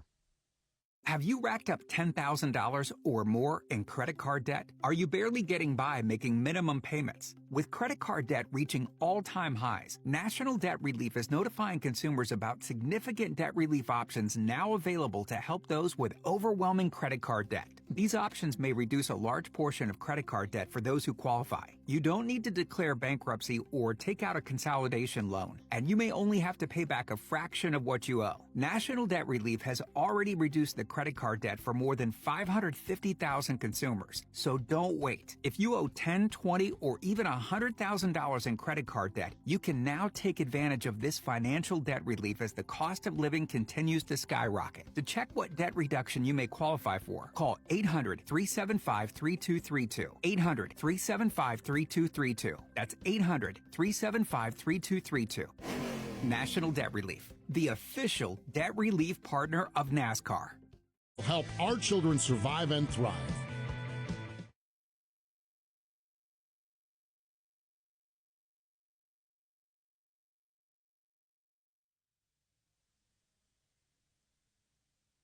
.49 laps to go here at the Talladega Superspeedway in the United Rentals 250. 5 laps to go here in stage number 2 as cleanup is about buttoned up over in turn number 1. Little bit of speedy dry being put on the speedway in the outside lane, so it'll be a couple of more minutes before we're able to roll the cars that are currently stopped on the back straightaway.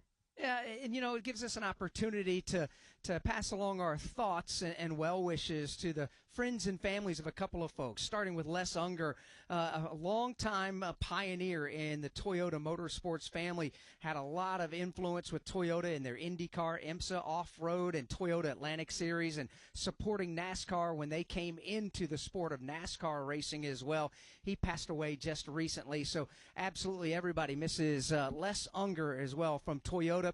And also, of course, here at the Talladega Superspeedway, another one, Grant Lynch. Took over as president of Talladega Superspeedway in 1993 when Mike Helton was the president of the track at that point. But Grant Lynch took over. He passed away just recently as well. We had a celebration of life service in Big Bill's right here in the infield at Talladega Superspeedway last night. Grant Lynch, Les Unger, both are going to be greatly missed, and they are already.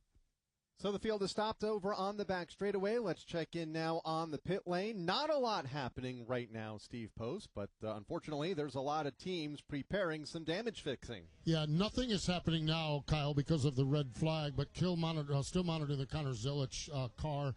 We talked about the right front damage on it, and it is all body damage. Marty Lindley and Connor Zilic are talking. Connor said the steering wheel, the wheels look fine. The wheel was straight when he brought it down pit road, and Marty has gotten a look up under it, or the crew guys have, and they say that it does not appear to any suspension damage. So right now what it is, it's going to work on not only getting some tape on the front grille and the front fender, the right front fender, but making sure it is as smooth as possible. So getting the tape on there, but massaging it on there and putting it in good shape. There's two crew members around to the right front, one right in front of the car, one over on the left front as well. One crew member has a fan blowing some cool air in on the driver, Connor Zilic, so they're just waiting for the red flag to be pulled so they can start working under yellow flag conditions on the Connor Zilic Chevrolet. Jason Toy, with this caution here, what is it doing? What are you hearing as far as strategy over the rest of this race and this stage? Well, Postman, the biggest thing we're hearing is a lot of chatter back and forth between the drivers, the spotters, and the crew chiefs on what they're going to do here. We're getting close to the end of stage number 2,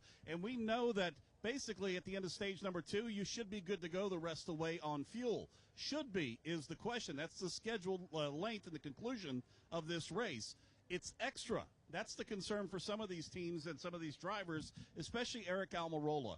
He is, they threw out a scenario to him. He radioed back in. The veteran that he is says, I don't feel real comfortable in that. I don't want to have to get to the end and have the car sputter coming to the green flag, especially if we got a green-white checker. So the biggest thing that they're going to do now is they're going to have an opportunity to come down here. They're going to probably get some fuel this time, come back at the end of stage number 2 and top off the fuel there too. Might not change tires at the end of the stage, but during this time down pit lane, go ahead and put on those 4 fresh Racing Goodyear Eagles to get them to go the rest of the way. But some of them that are looking at big picture, just like that 19 car for Eric Almirola in the Owners Championship for Joe Gibbs Racing.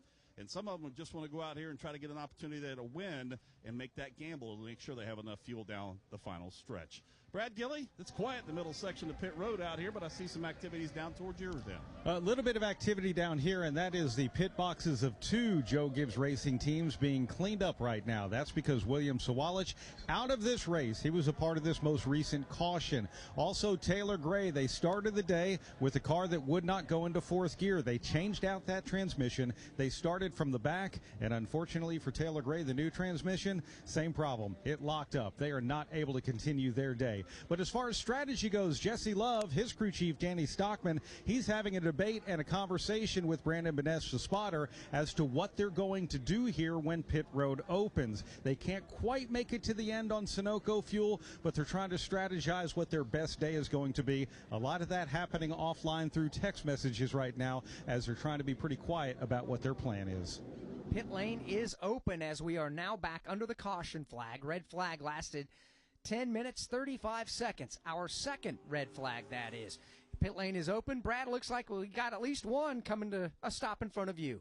Josh Williams coming to a stop in front of me. He's driving the number 45 Chevrolet here today. He is getting right side tires right now. It's going to be a 4-tire change, and they top him off with Sunoco fuel. How about you, Jason Toy? Only one making a stop in the middle section. That's David Starr driving for Joey Gase Motorsports here today. 4 tires Sunoco fuel for them. Steve Post busy in front of you. Yeah, Daniel Dye is in, 4 tires Sunoco Racing Fuel. Christian Eckes is in. Same scenario there, 4 tires in Sunoco fuel. Harrison Burton in his wounded Ford, he is in as well. They continue to work on it, this time a chassis adjustment.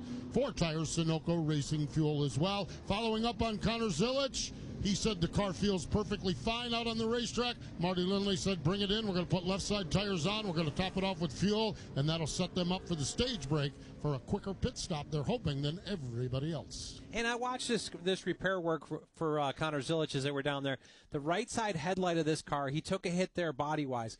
The noses are Kevlar. They popped that back out into shape, taped over it. As Steve Post talked about, they cut a little bit of the wheel opening and have a little more clearance there. The only concern I have is where it's attached to the splitter at the bottom. That looked pushed back in. I don't know how secure that is at this point. If it's all right, I think he's good to go. And we'll restart well outside of the top 15 when we go back under the green flag, but we'll see if he's able to come back up through the field, much like he did in the opening stage of this event. Harrison Burton back down on the pit lane, and the Connor Zilic car continuing to be worked on down on pit road, the right front car now getting a once-over by that team, so we'll see if they can get back out on the racetrack. Still have some time as the pace car is over in turn number 4. Long way around here to the exit of the pit lane as the safety trucks come by. Cleanup complete down in turn number 1. We should be back under the green flag here shortly, entering the final 3 laps of this event, this stage when they cross the start-finish line. So let's take a swing around the racetrack, bring our turn announcers in, and some of the observations from what they've been able to see starting in turns 1 and 2. Dave, looks like bottom, the first lane, the second lane, third, and even the fourth lane have all been viable for these drivers so far today. I would say that's accurate, Alex, and the longer we go into this thing and the more rubber gets put down from top to bottom, the more the second, third, and every once in a while just a sneak peek into the fourth seems to come into play. What we have seen so far is a lot of very aggressive blocking at the front of the pack and some aggressive moves made within the top 5 to try and gain or maintain a position. As a result, we've got a lot of drivers that hope to have good days today that are already as pedestrians in the garage watching the finish of this one. We'll see if they calm down a little bit as we get down closer to the end. Tim Catalfalmo on the back straightaway.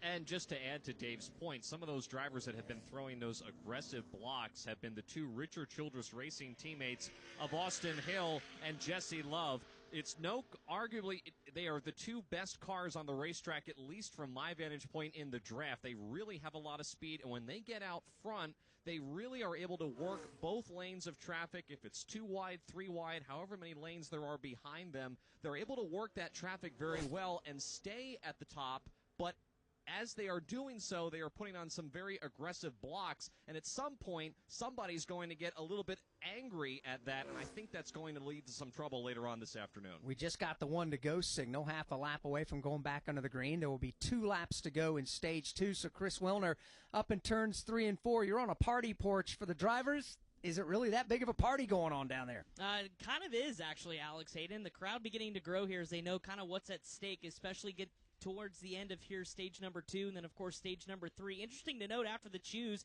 you do have a pair of Junior Motorsports Chevrolets opting to go side by side. So I was wondering if Sammy Smith would opt to line up behind Justin Allgaier, but, of course, with stage points aplenty and certainly those points buffers going into next week at Martinsville up for grabs, be interesting to see these two teammates race it out with Carson Kvapil not far behind on the inside of row number 2. So, will we see some calamity here at the end of stage number 2? We'll find out here just shortly. Sammy Smith will restart to the inside of Justin Allgaier on the front row. Then it's Kvapil and Austin Hill, Nick Sanchez, Eric Almirola, Jesse Love, and Jeb Burton in row number 4. Again, inside and out. Pace truck on the pit lane. 2 laps to go in stage number 2. Here they come into the tri-oval. Justin Allgaier getting a shove from Austin Hill in the outside lane, while Sammy Smith gets a shove from Carson Kvapil on the bottom as they go to turn number 1, deadlocked at the front. All that pushing and shoving is going to even out into a 2x2 battle. First, second, third, fourth, just inches apart. Then a good gap back to the third row on the inside where Nick Sanchez powered to the inside of Eric Almirola. It's still a drag race for the top spot. Headed up the straightaway. Sammy Smith to the inside of Justin Allgaier. Now it's Allgaier with some assistance from Austin Hill, who will grab the lead by the time they get to 3. And it was a battle of whose dancing partner was better, and right now it was Justin Allgaier and also Austin Hill, as Allgaier's now stretched his lead out by about 2 car lengths over the battle for second, now side by side between Sammy Smith and Austin Hill. Connor Zilic had to make a pit stop there. Pit lane was closed because we're within 2 laps of the end of the stage. It's Justin Allgaier at the front of the field. We begin the final lap, stage number 2, as they race back to turn 1. Final time into turn 1 here in stage 2, and the battle is on for the lead. Justin Allgaier, bottom of the racetrack, slides up a little bit, tries to take a little bit of real estate away from Austin Hill off turn 2. Austin Hill in that second lane towards the outside wall. They have the numbers, but do they have the speed? Justin Allgaier doing everything he can to try to get alongside Hill, but it's Austin Hill, the leader this time in the 3. And Hill got shoved by Carson Kvapil down the back straightaway into turn 3, as Austin Hill now will have to play blocker through turns 3 and 4. Hill by about a half car length. He'll go to the bottom to block Justin Allgaier. Here comes Kvapil to the outside. Austin Hill looking to sweep the stages here this afternoon is at the front of the field into the tri-oval for the final time in stage number 2, 3 and 4 wide behind him. No challenge up front. Austin Hill will see the green and white checkered flag and win stage 2, his 8th stage win of the 2025 season. Justin Allgaier will finish in 2nd, Carson Kvapil 3rd, Christian Eck is 4th, and Nick Sanchez to round out the top 5. Jesse Love finished in 6th, Eric Almirola 7th, Sammy Smith 8th, Daniel Dye 9th, and Jeb Burton will round out the top 10. The thrills of NASCAR racing from over 55 years of Motor Racing Network broadcasts. Bobby Allison brings the race car right down in the middle of the track, crosses the start-finish line, and he will win the 24th annual Daytona 500. Bill Elliott wins the Hooters 500. Alan Kulwicki, 1992 champion. MRN Classic Races. And in the whole pack, steaming for the finish line, Dale Earnhardt wins a Winston 500. Find all the classic moments on MRN Classic Races on any podcast platform.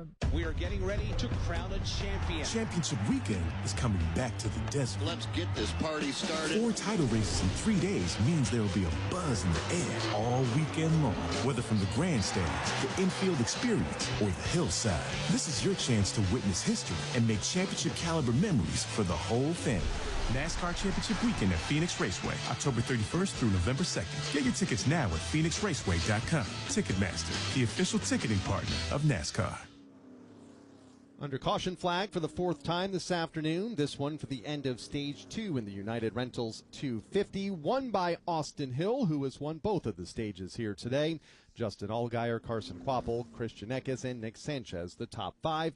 Pit stops coming up next as we are now 43 laps shy of the finish. From Talladega Superspeedway, this is the Motor Racing Network, the voice of NASCAR. The thrills of NASCAR racing from over 55 years of Motor Racing Network broadcasts. Bobby Allison brings the race car right down in the middle of the track, crosses the start-finish line, and he will win the 24th annual Daytona 500. Bill Elliott wins the Hooters 500. Alan Kulwicki, 1992 champion. MRN Classic Races. And in the whole pack, steaming for the finish line, Dale Earnhardt wins a Winston 500. Find all the classic moments on MRN Classic Races on any podcast platform. Hey guys, Corley Joy here. Make sure you catch Stacking Pennies on all the NASCAR platforms each week. We talk to some of our greatest drivers, winners, relevant stories. You never know who's going to show up. Hall of Famers, everything. And you're going to get the best race highlights, the best content, the best scanner audio, the best reactions, and by far the best pit road breakdowns of any other podcast. Corey, where can they hear us? You can find us on NASCAR on Tubi, SiriusXM Channel 90, wherever you find your podcasts, or on YouTube. Go check us out.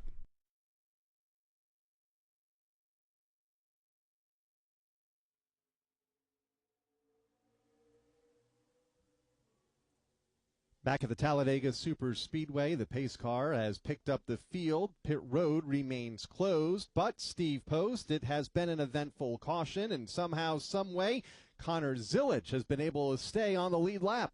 Oh, man, I'll tell you what, they've been busy down here in the Connor Zilisch pit, okay? So we talked about the right front damage on the car, and as Todd Gordon suspected, he was worried about the splitter and that connection there right at the right front corner of the car, and that is still a problem. It was still kind of hanging loose there even after they put some attention to it. What we didn't see coming, what we didn't expect, was the left rear of the car had a tire rub on it. As he was coming to green, he had a tire going down, and they had to come down and replace that tire, or they didn't replace the tire, they had to come down and get rid of the tire rub because they had to get up to speed with the damaged vehicle clock. So he came down, they went back out, and that tire clearance did not work as they ended up cutting down a left rear tire. So they just did that. And now he's going to catch up to the back end of the field, and they're going to bring the car down for, I believe, a 4th, maybe a 5th time right now, and continue to work on the right front and the left rear of the Connor Zilisch automobile. So Connor Zilisch is rejoining the tail end of the field as they make their way over on the Alabama Gang Super Stretch as we work the caution flag for the 4th time in today's United Rentals 250. Austin Hill, he has been strong, Kyle, all afternoon long. He's made some breathtaking moves. Dave was describing a moment ago the blocking that he's been doing today, but he's been successful when it comes to drafting tracks. Pretty strong, pretty calculated here on these super speedways the last several seasons for Austin Hill, and that's why he's picked up a bunch of wins. And you can say the same about his Richard Childress Racing teammate, Jesse Love, who has led laps this afternoon. Has made just as many aggressive moves at the point, runs in the 6th position right now, and if those two can find each other on the racetrack in the closing laps, look out. Could be another RCR Chevrolet going to victory lane here at Talladega. Yeah, they're a strong duo when it comes to drafting tracks. As a matter of fact, Richard Childress Racing has won 8 of the 12 stages on drafting tracks this year. The 3 drafting tracks here at Talladega, Daytona, and Echo Park Speedway.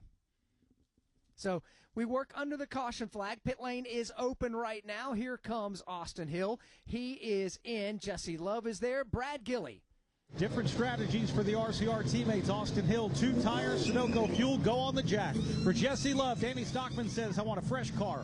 4 tires, pack it with fuel. They're going to add some tape to the nose as well. Jason Toy. Eric Almirola is in. They're going to take 4 Racing Goodyear Eagles, but then also, too, it's Sean Hawkins on the fuel can. He's going to make sure that thing gets packed up for that Toyota. Sammy Smith, same game plan for them. 4 tires, Sunoco fuel. Steve Post. 4 tires, Sunoco fuel for Nick Sanchez. Right side tires for Carson Quapple, but they had to hold him there to make sure the car was full of fuel. Justin Allgaier was in, getting 4 tires fuel. More work on the Connor Zilic car, but the key to this is making sure you're full of fuel. The fuel window is fine right now if you're full, but if we go into overtime, that's when everyone's going to start to get antsy. So we saw a couple of different teams hold the car just a half second, maybe even a second, to make sure that it was topped off and full of Sunoco Racing fuel. And one of the things with these cars and how we fuel them with the fuel can being engaged in the left rear, it can't get full with the right side jacked up. You'll be probably a gallon short of being full with the right side jacked up. Just there's an air pocket in the fuel cell, and the hose from the can to the fuel cell actually kind of gets leveled out and won't pack itself full. You need to let that car get flat on the ground and burp that air back up, or left side up is preferable to get that last gallon. With this run, we've got 41 laps to the end. You don't know where green-white checkers might be in overtime. You want to make sure you've got every ounce of fuel you can in it. Christian Eckes, the first car off of the pit lane just a moment ago, picking up 3 spots. Austin Hill lost 1 and will come off second. Carson Quapple in third, Leland Honeyman in fourth, and David Starr, who we haven't talked a whole lot about today, gaining 11 spots on pit road, coming off in fifth.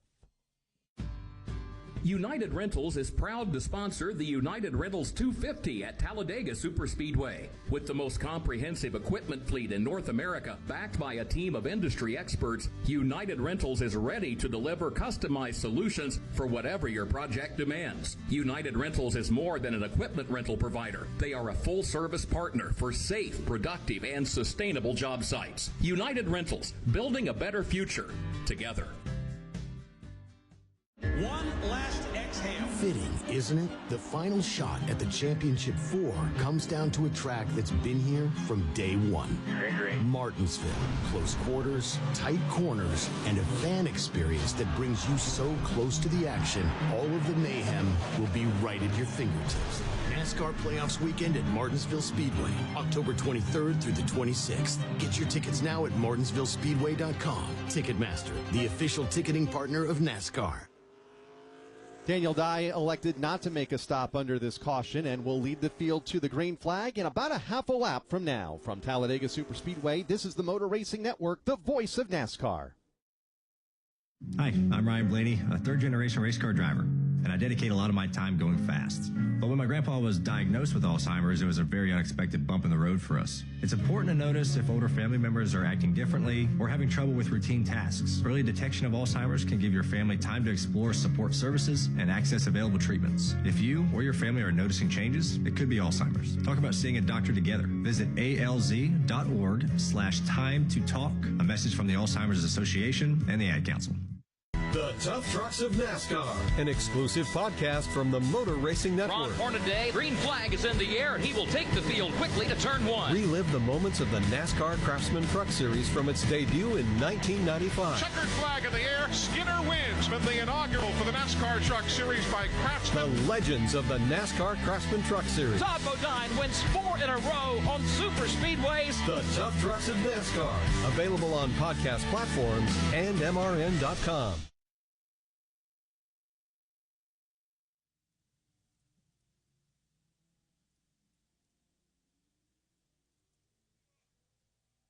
.39 laps to go in the United Rentals 250 for the NASCAR Xfinity Series at the Talladega Superspeedway. About to start the third and final stage. Daniel Dye will bring the field to the green flag here in just a moment as the field comes off of turn 4. Christian Eckes, Austin Hill, Carson Quapple, Leland Honeyman in the top 5. Then it's David Starr, Eric Almirola, Sammy Smith, Nick Sanchez, and Justin Allgaier as we are set for the restart. Here they come into the restart zone, which is right in the middle of the tri-oval. Sammy Smith on the inside lane, or rather Daniel Dye, that is, the inside lane to driver's left. Outside, that's Christian Eckes. It's going to be Daniel Dye. Got a trunk full of Carson Kvapil, shoving him to the lead in turn 1. Kvapil giving him a little bit of help in that inside line, and Daniel Dye will break free into the lead. Free to change lanes if he chooses to. He'll stay huddled up on that double yellow line. Battle for second. Kvapil down low, Eckes up high. Daniel Dye remains committed to the bottom side of the racetrack as Carson Kvapil will follow in his tire tracks up the back straightaway. Here comes Christian Eckes now to the right elbow of Daniel Dye, the leader, as they go to 3. Field up to full song into turn number 3 as Eckes now will find Austin Hill to his back bumper to try to shove him towards the front row, but still side by side for second. Kvapil on the inside, Eckes to the outside as Dye leads off 4. Further back, Sammy Smith steps out of line to go 3 wide in the extreme outside lane as they enter the tri-oval. 3 wide racing from about 8th on back, but at the point it is Daniel Dye all by himself with Christian Eckes and Carson Kvapil side by side for second. They continue to go nose to nose for second and third, allowing Daniel Dye free passage at the front of the pack. Jesse Love looking 3 wide around the outside of his teammate as they make their way down the backstretch. Jesse Love rim riding through turns 1 and 2 right up against the white safer barrier. Now Christian Eckes moves up and blocks Jesse Love. They're 3 wide for the race lead. Strong move for Jesse Love, but you mentioned it, Tim, 3 wide for the race lead. Although, how about Eric Almirola? Shot out of a cannon through the middle lane of the 3 wide scenario. He's now by his lonesome as a new race leader off 4. Here he comes, right in the middle of the racing surface. Now drifts up to the 4th lane to driver's right. Comes right back down to the 2nd lane to put the block on there. They're stacked up 3 wide behind the lone car at the front of the field, and it's Eric Almirola. Almirola, who's had a smooth and methodical march toward the front of the pack, up to the lead right now, but not without challenges. Here comes Daniel Dye, back to the inside. They've got Almirola stuck in the middle with Eckes up high. Eckes is up high. Almirola is in the middle. Daniel Dye, the one car that is downstairs, but that inside lane is losing momentum. At the front of the pack, Austin Hill shoving Eric Almirola off the backstretch. That inside lane now all to the bottom as Eric Almirola will continue to get pushed by Austin Hill. Now into turn number 4. To that middle groove goes Almirola to continue having Austin Hill behind him. Side by side for third with Sanchez and Eckes. Last week's Las Vegas winner back at the front of the field here in Talladega. Eric Almirola to the point. Austin Hill in second. Sanchez to the inside for position number 3 on Christian Eckes, who leads the outside lane back to 1. Some less experienced drivers sometimes struggle with the amount of help that they get from a guy like Austin Hill. Eric Almirola likes it just fine. Hill has shoved Almirola to the lead. Here comes Nick Sanchez to the bottom. Nick Sanchez trying to get some drivers to work with him in his rear view mirror. Sanchez is up alongside the Austin Hill Chevrolet. That's the race for second. Almirola now moves from the bottom and up to the top. Well, here comes the bottom lane as Sanchez got a good shove by Harrison Burton. He's got cousin Jeb Burton behind him as well. So now side by side from second on back as Almirola will drift up high to block Austin Hill. Eric Almirola maintains the point here at the Talladega Super Speedway. Downstairs at the bottom side, that draft is being led, that is, by Nick Sanchez. He looks in the mirror and sees some numbers begin to stack up there to propel him forward. Nick Sanchez and Big Machine Racing have had a solid afternoon so far, raced their way in the top 10 for much of the day. Leader will cross over across his nose to block the advances. It's still Eric Almirola. One car that is making its way forward is the Harrison Burton Ford Mustang, involved in an earlier crash. Harrison is on the bottom side of the racetrack, following Nick Sanchez back to the corner. Meanwhile, the top side is starting to gain traction as Jesse Love has found Austin Hill on the top groove, as Love now going to get Sammy Smith all caught up in the middle as he drifts high to protect the lane. So Sammy Smith now in a 3-wide scenario and going backwards. Sammy Smith beginning to fade in that middle lane off of turn number 4. Will lose a couple of spots and will fall to the second half of the top 10. Eric Almirola leads by a car length in the outside lane.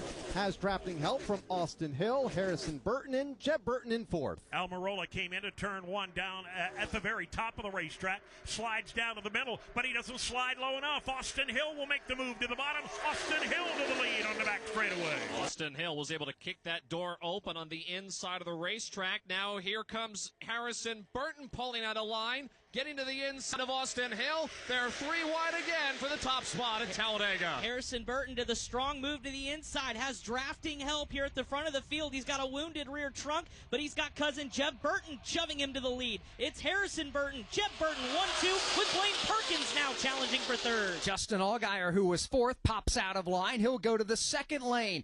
Allgaier's trying to get things organized behind him. Here comes Austin Hill, Jesse Love. They're coming to save Justin Allgaier as they race the top side. Shuffling the deck all the way back through the top 15 or 18 positions, and again it's going to be 3 wide for the lead. Justin Allgaier around the outside. Daniel Dye on the bottom, or check that, it's Jeb Burton to the bottom of the racetrack. Now he gets shuffled middle. All those cars racing frantically full speed up the Alabama Gang super stretch. The race leader is Justin Allgaier. Austin Hill runs second. They're 3 wide from further on back. Jeb Burton caught in the middle as Blaine Perkins will make his presence felt as the first car now down on the yellow line in the bottom. Racing for that 4th position off of 4. It's still Allgaier and Hill 3 wide for the 3rd spot. Justin Allgaier back to the front of the field here at Talladega, coming to 32 laps to go. Allgaier leading the outside lane, and that's where the speed is now. Has help from Austin Hill. Now crossing over to the bottom is Jesse Love. Jesse Love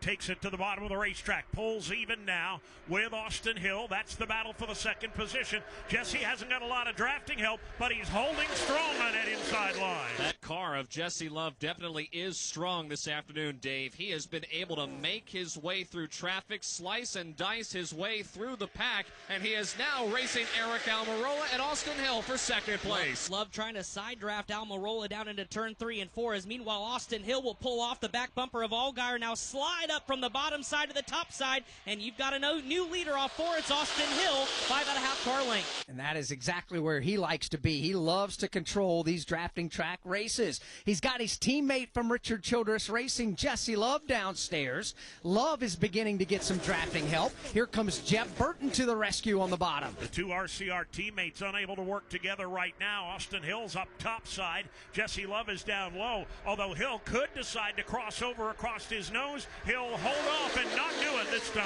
Austin Hill, the leader of the outside lane, that again rides right up against the wall halfway down the straightaway. Justin Allgaier, he's not going to pull out a line. He'll follow the leader, Austin Hill, back to turn 3. Numbers on the outside lane now as the bottom lane with Jesse Love trying to get organized, as Love will get some help from Jeb Burton, still riding back in the 4th spot. Meanwhile, it's 1, 2, 3 on the top side of the racetrack with Hill, Allgaier, and Almirola. Back down to the start-finish line. 30 laps to go in the United Rentals 250.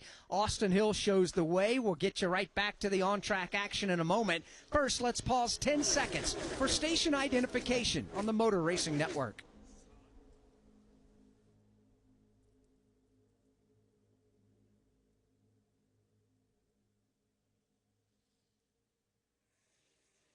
Motor Racing Network is live at Talladega Super Speedway in Talladega, Alabama. My name is Alex Hayden. Alongside is Todd Gordon and Kyle Rickey, Dave Moody, Tim Catalfamo, and Chris Wilner out in the turns with Steve Post, Jason Toy, and Brad Gilley on the pit lane for us here today. Had 10 different leaders, 17 lead changes, and right now things have calmly settled down for just a couple of moments at the front of the field. Austin Hill, the race leader, and everybody among the top 10 has singled out for the first time today in the outside lane. Justin Allgaier in 2nd, Eric Almirola 3rd, Jesse Love 4th, Leland Honeyman in 5th, Josh Williams in the 6th spot as they go back to turn 1. A rare moment of calm. The entire top 20, maybe 25, all single file up next to the safer barrier as they hit the backstretch. Everybody has decided to get in line and log some laps with still plenty of racing to go at Talladega Superspeedway. It is still Austin Hill, the race leader, Justin Allgaier, Eric Almirola, Jesse Love, and Leland Honeyman, the top 5. What was a frantic battle at the front of the field has calmed down for now. As you mentioned, Austin Hill continues to lead. One car did duck a lap ago, and it was Nick Sanchez. He's now plummeted outside the top 10 as they're single file again on the top off 4. Yeah, Nick Sanchez did not get the memo in time that everybody was going to the top of the racetrack. He was able to finally find a place to fall back in line. Sanchez is in the 14th position. Todd, it's an interesting phenomenon we see here at Talladega Superspeedway.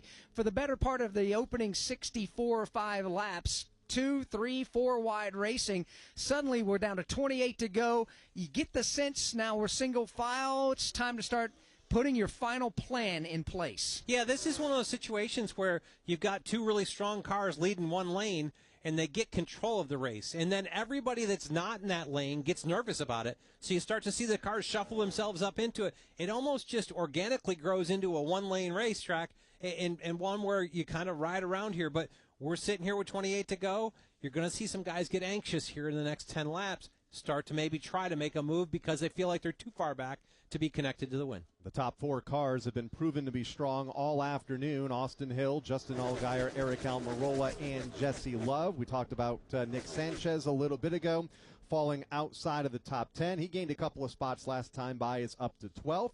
Also keeping an eye on Connor Zilic, still on the lead lap with some crash damage, but as deep as we have seen him in a couple of months, currently in the 15th position, but still a long way to go, 27 laps to run. So while they're running single file, it's a perfect opportunity to let you know where your favorite driver is running. It's Austin Hill at the front of the field. Justin Allgaier is second. Eric Almirola is third. Jesse Love is fourth. Fifth right now is Leland Honeyman. Sixth is Josh Williams. Seventh, Jeb Burton. Eighth is Daniel Dye. Harrison Burton is ninth, and Sammy Smith is 10th. Christian Eckes runs in the 11th spot. Nick Sanchez in 12th. Blaine Perkins in 13th. Carson Quapple 14th. Connor Zilic in 15th. Then it's Kyle Sieg in the 16th spot. Brennan Poole 17th. Mason Maggio was in the 18th spot. Just picked up a position over Sanchez. Then David Starr 19th, and Joey Gase to round out the top 20. 21st is Garrett Smithley. 22nd is Parker Retzloff. 23rd, Cesar Baccarella. Nick Lights is 24th, and he is the last car on the lead lap.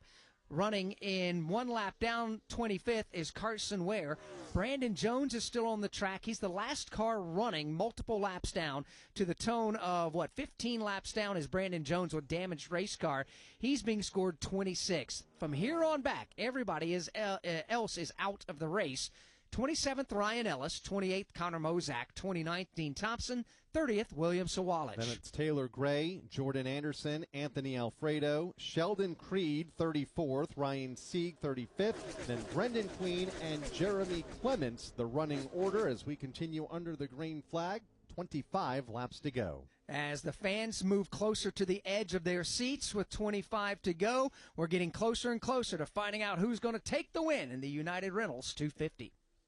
We're at the start-finish line. William Byron on pole position. Green flag is out and we're racing. We're in the turn. Here to the inside comes Kyle Larson. He and Hamlin bump. We're on pit road. 4 tires Sonoma Racing Fuel. The race off from pit road is Denny Hamlin. Eric Jones goes off second. We are live from the track. The Motor Racing Network, your home for NASCAR racing. Don't miss a lap, pit stop, or side-by-side race for the win. Listen to all the play-by-play action on your local radio station and MRN or NASCAR.com. We are getting ready to crown a champion. Championship weekend is coming back to the desert. Let's get this party started. 4 title races in 3 days means there will be a buzz in the air all weekend long. Whether from the grandstands, the infield experience, or the hillside, this is your chance to witness history and make championship caliber memories for the whole family. NASCAR Championship Weekend at Phoenix Raceway, October 31st through November 2nd. Get your tickets now at PhoenixRaceway.com. Ticketmaster, the official ticketing partner of NASCAR. Welcome back to Talladega Super Speedway. We stay under the green, 24 laps to go, but Dave, a car may have had some problems in front of you. Bad news doesn't come often for Connor Zilic, but when it does, it comes in bunches. He came off turn number 2 in line with everybody else. Sounded like the right front tire gave up the ghost, and he pancaked the wall. He is still at speed, and I guarantee he's headed for pit road. Was running in the 14th spot last time by. That car now off the pace and heading to the pit lane. A lot of right front sparks from the car of Connor Zilic after a tire has gone down in turn number 2. He heads to the pit lane. We stay green. 23 laps to go. It's Austin Hill continuing to pace the field. From Talladega Superspeedway, this is the Motor Racing Network, the voice of NASCAR. Get ready ready to rev your engines, NASCAR fans? The thrill, the speed, the action. You can now experience it all for free on the NASCAR channel on Tubi. All-day access to NASCAR action, streaming classic moments, iconic rivalries, and behind-the-scenes stories from the greatest drivers. Best of all, it's completely free. Stream anytime, anywhere on your favorite FAST platform. No fees, no strings, just NASCAR. Find the NASCAR channel on your streaming device and start watching today. We are the voice of NASCAR. The green flag is in the air, and we are underway. The Great American Race. The Motor Racing Network.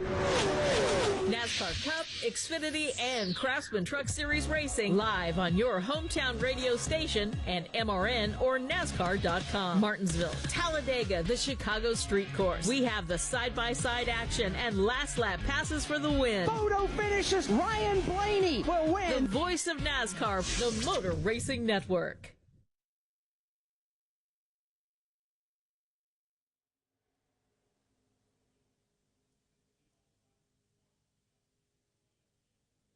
Back at the Talladega Superspeedway, coming to 21 laps to go in the United Rentals 250.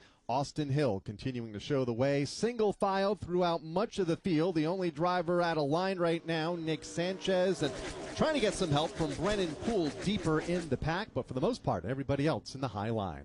With 21 laps to go, Todd, when will you tell your driver, hey, it's time to get going here? Yeah, I think we're about 5 laps away from that. Probably, it depends on how deep you are. I mean, if I'm Jesse Love sitting there in fourth, I'm thinking 3-4 laps to go, but he'll probably jump out when that bottom line starts to develop. If I'm deeper like Sammy Smith or Travis Quaffle, who are back 10th and 13th, I feel like I've got to have a little more urgency. Get on this with double-digit laps to go. Let's see what the crew chiefs are saying as we go to pit road and Steve Post. I think you're right on the mark there with that. Been listening to the conversation between Carson Quaffle and his crew chief, Jason Overstreet. Also, Nick Sanchez. You guys have documented Nick Sanchez has been aggressive getting out of line. He's trying to leapfrog forward, and it's been fun listening to them coach Carson Quaffle on how not to let Nick Sanchez leapfrog in front of him. And as they watch it go by, Sanchez is back down on the inside. So he's trying to get going and trying to get after it right now. Real quick follow-up, Connor Zilic, Dave Moody nailed it, right front flat tire. They've got a lot of damage on that car. Jason Toy, what are you hearing in your portion of the pit area? Eric Almirola, who's trying to run on the Owners' Championship. He's currently in the 3rd position right now. His spotter is Matt Philpott, and Matt keeps relaying to him about, okay, who's in line with you, who's behind them about 3 deep, and one of them, that is Jesse Love, that's lined up right behind him. Now Jesse Love, they told him if Love tries to go, the driver behind him, Leland Honeyman, does not have a left front fender. It's going to be harder for him to do it. Just to be aware, keep an eye on it there for Eric Almirola. How about in front of you, Brad?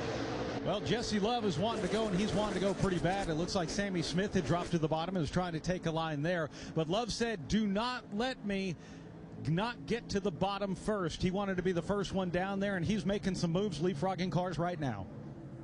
As they work their way up off turn number 2 to the Alabama Gang Super Stretch, Tim, they're beginning to shuffle out. They are indeed. Sammy Smith has jumped out of line. Harrison Burton, Christian Eckes, and others trying to find some dancing partners late in this race. They certainly are. As Sammy Smith, though, is left on an island there on the bottom side of the racetrack. We saw a couple of laps ago Jesse Love start to peel out. He continues to ride in that 3rd spot around the outside, but Sammy Smith anxiously awaiting some help on the bottom. He's going the wrong direction. Was able to make the pass on Eric Almirola last time by, talking about Jesse Love, who is now within 1 car of his RCR teammate and race leader Austin Hill.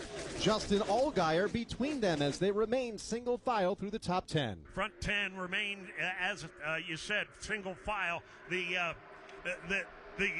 anxious guy to go to the bottom, once again, is Sammy Smith. He jumps down low, but help is not easy to find. Yeah, Dave, right now there are only 3 cars on the bottom of the racetrack. That is Sammy Smith, Christian Eckes, and Nick Sanchez. That is not enough to move forward. They're continuing to slowly slip backwards. Give Sammy Smith some credit, staying committed to the bottom side of the racetrack, as here comes Eckes with a little bit of help, as well as Nick Sanchez. But 3 cars against about 12, not going to be enough for those two as they continue to fight hard on the bottom. Go back to Isaac Newton's 3rd law of motion. For every action, there's an equal and opposite reaction. That's what's going on right now. When somebody makes a move, somebody has to react to it. Right now, Austin Hill continues to have the lead. And the question is, when is somebody going to be able to rally the troops downstairs? Sammy Smith continues to try and do so, but there's just not enough help. He's got only 2 cars on his back bumper off turn 2. And Sammy Smith continues to be very aggressive, side drafting the cars that are in that outside lane. A few laps ago, he bounced off the side of the Josh Williams Chevrolet. They both kept it straight, but that was a close moment. Sammy Smith now ducking to the inside of Josh Williams. He'll now blow by on the inside to Leland Honeyman. There is a gap. If he can get up the racetrack, he will do so. So Sammy Smith, nice job there, will settle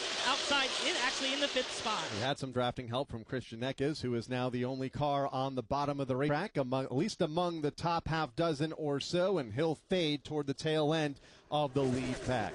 Austin Hill, the leader, over Justin Allgaier, Jesse Love, Eric Almirola, and Sammy Smith with 16 to go. Working their way through turns 1 and 2. Nobody willing to jump out of line yet. I got a feeling that when somebody does, it'll be in the neighborhood of Jesse Love. And it's going to be a mad scramble, Dave, when that does happen. But for the moment, everyone remains committed to staying in line. Following the leader, Austin Hill, back to turn 3. Austin Hill leads the train into 3 and 4. The sun-direct area of this racetrack as the sun gets long in the sky. It's still Austin Hill with Justin Allgaier, Jesse Love, and Eric Almirola. We saw Almirola last time by peek his nose out. He doesn't do it this time. Back into the shade as the sun sets behind this massive grandstands here at the front side of Talladega Superspeedway. Austin Hill keeps looking forward, but has to keep an eye in the rearview mirror because the field is behind him. He knows it's coming. He just doesn't know who or when. For the moment, he continues to show the way. Allgaier rides in 2nd. Love is 3rd. Almirola 4th. Sammy Smith rides in the next position as they make their way to the back straightaway. Behind all those drivers inside of the top 5, you find the Josh Williams Chevrolet. He is in the top 10. He is 7th. 1 spot in front of Williams is Leland Honeyman. Yeah, give a call to Leland Honeyman. Has a gaping hole on the left front side of his race car, but he is holding tough there inside the top 10 as Honeyman continues to trail Sammy Smith, but back up front still Austin Hill and Justin Allgaier. Yeah, they come off of turn number 4, still single file, but Todd, is Justin Allgaier, the driver, in trouble here? If he makes a move, does Jesse Love stay committed to Austin Hill, his teammates? Yeah, I really think being stuck between RCR teammates and Jesse Love has got a lot of speed, made a couple runs at him. I'm waiting to see where that move happens, and I feel like the field's probably going to follow that 2 car who's had a ton of speed today. I agree, but if I kind of go an opposite way to it in a sense, because I think if Allgaier pulls out of line, Jesse Love goes with Justin Allgaier. He knows his teammates got equal equipment. It's a strong race car. Jesse Love wants to win this race too, and if he feels like his teammate has the same equipment, maybe an advantage to try to pass the Justin Allgaier car. You're not probably going to put yourself in a situation where you run your teammate's car out of the playoffs. Keep in mind that the 21 car is in the owner's playoffs as well. Teammates will work together. I really will have to see how this plays out in the next 13 laps. Time will tell as Austin Hill pulls the field back to turn number 1 with Justin Allgaier, Jesse Love, Eric Almirola in tow. Last couple of laps, Jesse Love has dropped back a little bit, dragged the brake, gotten a little daylight between himself and Justin Allgaier, and then quickly erased that gap, maybe rehearsing for a late lap move. He has indeed, Dave. He's been leaving a nice gap between him and the second place car of Justin Allgaier. This time down the back straightaway, they form up tightly going back to 3. Love continues in that 3rd spot, and you mentioned it was kind of trail breaking the last time by. Now it's Almirola tucked up right behind him here as the train around the outside of the racetrack continues to be strong. 1, 2, 3, 4, all the way back to about 10, single file. 12 laps to go this time by as they make their way through the tri-oval. There are some cars that are damaged. The Connor Zilic car is down to the bottom of the racetrack. Dave, they will have to deal with a couple of these slower wounded race cars. The Connor Zilic machine will give way to the bottom of the racetrack, not too far further ahead. The other lap car that's been limping all day, Brandon Jones, they'll give way to the bottom. All those slower cars will stay to the bottom side of the racetrack and allow all these faster leaders to pass them to their right. Halfway down the back straightaway, it is still Austin Hill, Justin Allgaier, Jesse Love, Eric Almirola, and Sammy Smith, the top 5. Into turns 3 and 4, Sammy Smith thought about it, peeked his nose, his left headlight to the inside of Eric Almirola, now gets up in tow. Back up front, though, strong for Austin Hill and Justin Allgaier. Have a little bit of a gap over Jesse Love. Brandon Jones now just in front of the race leaders. The next car to fall another lap down. He was involved in the first incident of the day way back on lap number 4. He's off the pace on the bottom as the leaders look to his outside. Still no change. It's Hill over Allgaier. Here they come, single file again, right up about a car width off the safer barrier. Everybody except for Christian Eckes has gone back to single file. Eckes is all alone and going backward. Christian Eckes is racing outside of the top 10, but he is the only car that is not in this big, long freight train at the top side of the racetrack, still being led by Austin Hill. And they get around the Brandon Jones machine, who gives the bottom lane and will allow Austin Hill, Justin Allgaier, Jesse Love, and the like to go around the outside. When will the first move being made as they race off 4, coming to 10 to go? They go around the outside of that highlighter yellow Menards Toyota of Brandon Jones. That car wounded early in a crash in today's race. They have been able to meet minimum speed, obviously, continue on. They are a championship contending team as the field goes back to turn 1. You can hear the clock ticking. It's just a question of who's going to bust the move. It is still Christian Eckes all alone on the bottom, picking up a little bit of a drag from the left car of Brandon Jones. Christian Eckes feeling very lonely down there. He is the only driver, again, still trying to establish that second lane, but nobody wants to go with him. Nobody's changed inside of the top 5 either. They exit the back straightaway. Jesse Love going into turn 3, peeked his nose once again, trying to time out what could be the run he needs to get to the front, but it's still Austin Hill, his teammate, with Justin Allgaier running 1-2, Love running 3rd, and how about Eric Almirola now with Sammy Smith in the top 5. All at the calm before the storm here at Talladega with 9 laps to go when they hit the start-finish line, field through the tri-oval, and nobody stepping out of line as of yet. It's still Austin Hill, Justin Allgaier, Jesse Love, Eric Almirola, and Sammy Smith in 5th. Every time Big Country checks the rearview mirror, he sees nobody coming, and he says, that's great.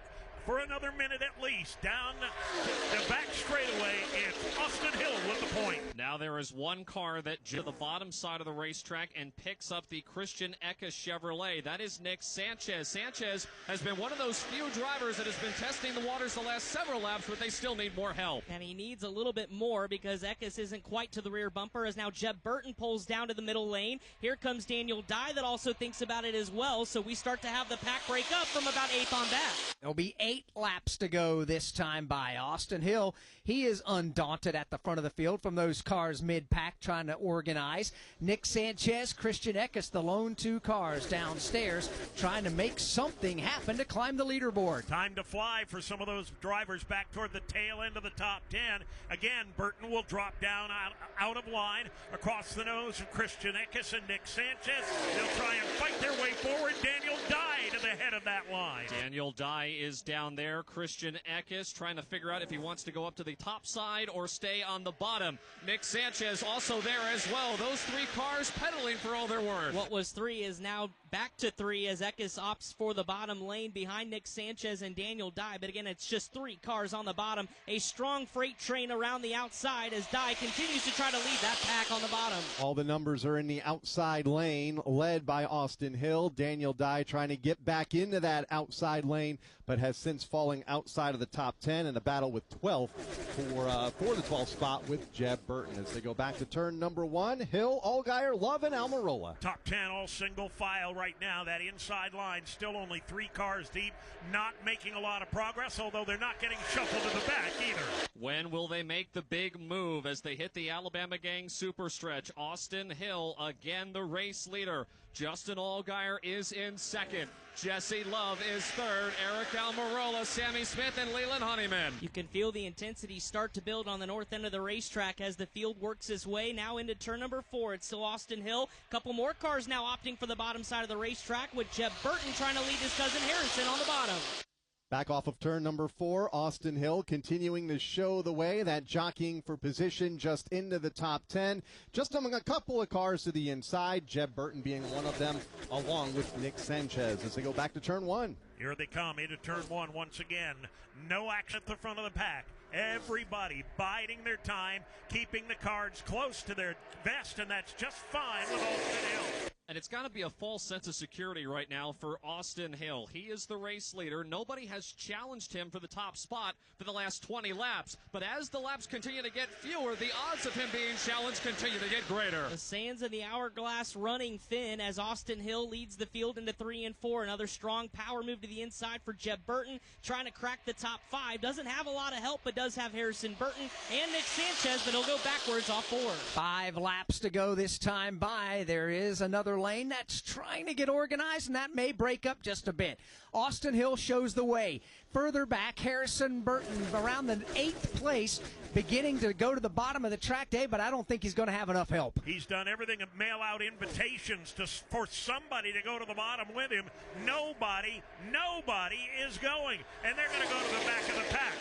And Justin Allgaier, who is the runner-up spot right now on the racetrack, every couple of moments continues to poke a headlight to the inside of Austin Hill. He doesn't step fully out of line. He's just trying to get a little clean air to his nose. He did, Tim, and now we'll go back to the tire tracks around the outside of the racetrack in turns 3 and 4. Austin Hill, Justin Allgaier, Jesse Love now getting backpedaling a little bit to catch up with Eric Almirola, who's right now back to his back bumper. Laps continuing to click away here. 4 laps to go when they hit the line. Nobody out of line, at least among the top 9. One car looks to the inside. That's Christian Eckes, but he is all by himself on the bottom. Everybody topside behind Austin Hill. Veteran drivers with resumes of short track success all squaring up in the outside lane here at Talladega, waiting for the opportunity to push the button. Still no change of those drivers inside of the top 10. The only ones that have stepped out of line continue to be Christian Eckes and others, but they are still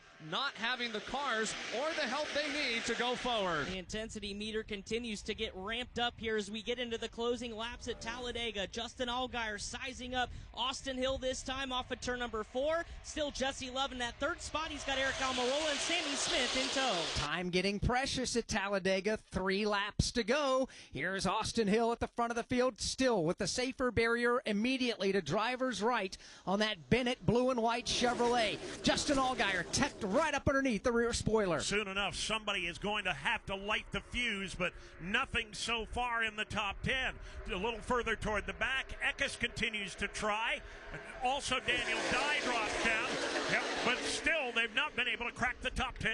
Continues to be a high-speed game of chess with the laps getting fewer. Austin Hill continues to watch calmly Justin Allgaier car in his rearview mirror. Driving out of his windshield as much as the rearview mirror is Austin Hill as they continue to go single file. Now the bottom lane has about 5, make it 6 cars with Jeb Burton trying to find a nice little bit of help from Christian Eckes. Jeb Burton from the 8th position goes to the inside of the racetrack and will lead that bottom line off of turn 4 and into the tri-oval. Will pull up alongside Sammy Smith for 5th. Top 4 tightly bunched. Now Jesse Love steps out of line on 2nd place, Justin Allgaier. Jesse Love drops out of the number 3 position. Drafting help is coming. Looking to drop down out of Sammy Smith. He didn't get there in time. He's stuck in the middle. Almirola gets hit, and they're tearing it up on the back straightaway. Daniel Dye with a vicious hit into the inside retaining wall. 3 or 4 other cars crashing down toward turn 3. They continue to crash as they work their way down the Alabama Gang super stretch. A hard hit for Daniel Dye, an equally hard hit for Eric Almirola. Both those cars now have stopped off turn number 2. Caution on the speedway. We're headed to overtime at the Talladega Super Speedway. David, all broke out in turn 2. Sammy Smith tried to make a move from top to bottom, and he waited too long. Eric Almirola was to the inside of him. When he made the move, contact was made. Almirola got loose, slid down the racetrack. It appeared to make contact with Daniel Dye and sent him spinning. A vicious hit head on into the inside safer barrier for Daniel Dye. Jeb Burton coming to the pit lane with a lot of right front damage. Eric Almirola, that car became airborne momentarily when he tagged the outside wall after the initial contact off of turn number 2. And we go caution for the 5th time in this event. 3 laps to go, but we are heading to overtime here at the Talladega Superspeedway. Austin Hill, the race leader, over Justin Allgaier, Jesse Love, Leland Honeyman, and Josh Williams, the top 5 under yellow here in Talladega. Do you have an unused car, truck, motorcycle, boat, or RV taking up space? Put it to good use by donating it to the NASCAR Foundation. Proceeds help fund medical resources for children in our racing community. Your wheels can heal. Call 844-NASCAR-9 and we'll come tow away your vehicle for free. The process is quick and your gift is tax deductible. Call 844-NASCAR-9 to donate your vehicle to the NASCAR Foundation today. Your donation will help our children survive and thrive. One last exhale. Fitting, isn't it? The final shot at the Championship 4 comes down to a track that's been here from day one. Martinsville. Close quarters, tight corners, and a fan experience that brings you so close to the action, all of the mayhem will be right at your fingertips. NASCAR Playoffs Weekend at Martinsville Speedway, October 23rd through the 26th. Get your tickets now at martinsvillespeedway.com. Ticketmaster, the official ticketing partner of NASCAR. Couple of big hits here at the Talladega Superspeedway involving Daniel Dye to the inside wall, Eric Almirola to the outside wall with about a lap and a half to run in this race, forcing overtime here for the NASCAR Xfinity Series. Multi-car incident there off of turn 2 that also collected Jeb Burton. From the Talladega Superspeedway, this is the Motor Racing Network, the voice of NASCAR. Rise to one of NASCAR's all-time greatest drivers was one like no other. Relive Jeff Gordon's journey to the NASCAR Hall of Fame with the exclusive MRN podcast, Jeff Gordon, A Colorful Career. 93 Cup Series wins, 4 Cup Series championships, and 3 Daytona 500 wins, a career rivaled by few others. Check out MRN's Jeff Gordon, A Colorful Career on podcast platforms and MRN.com. Looking for weekly motorsports podcasts to stay up to date on what's happening on and off the track? The Motor Racing Network is the place. Hear from NASCAR crew chiefs on MRN Crew Call. All the happenings from regional touring series and local tracks on NASCAR Coast to Coast. Sprint Car Talk on Winged Nation. NASCAR history on MRN Classic Races. And hear from the drivers on NASCAR Live. MRN podcasts available on MRN.com, YouTube, or your favorite podcast platform.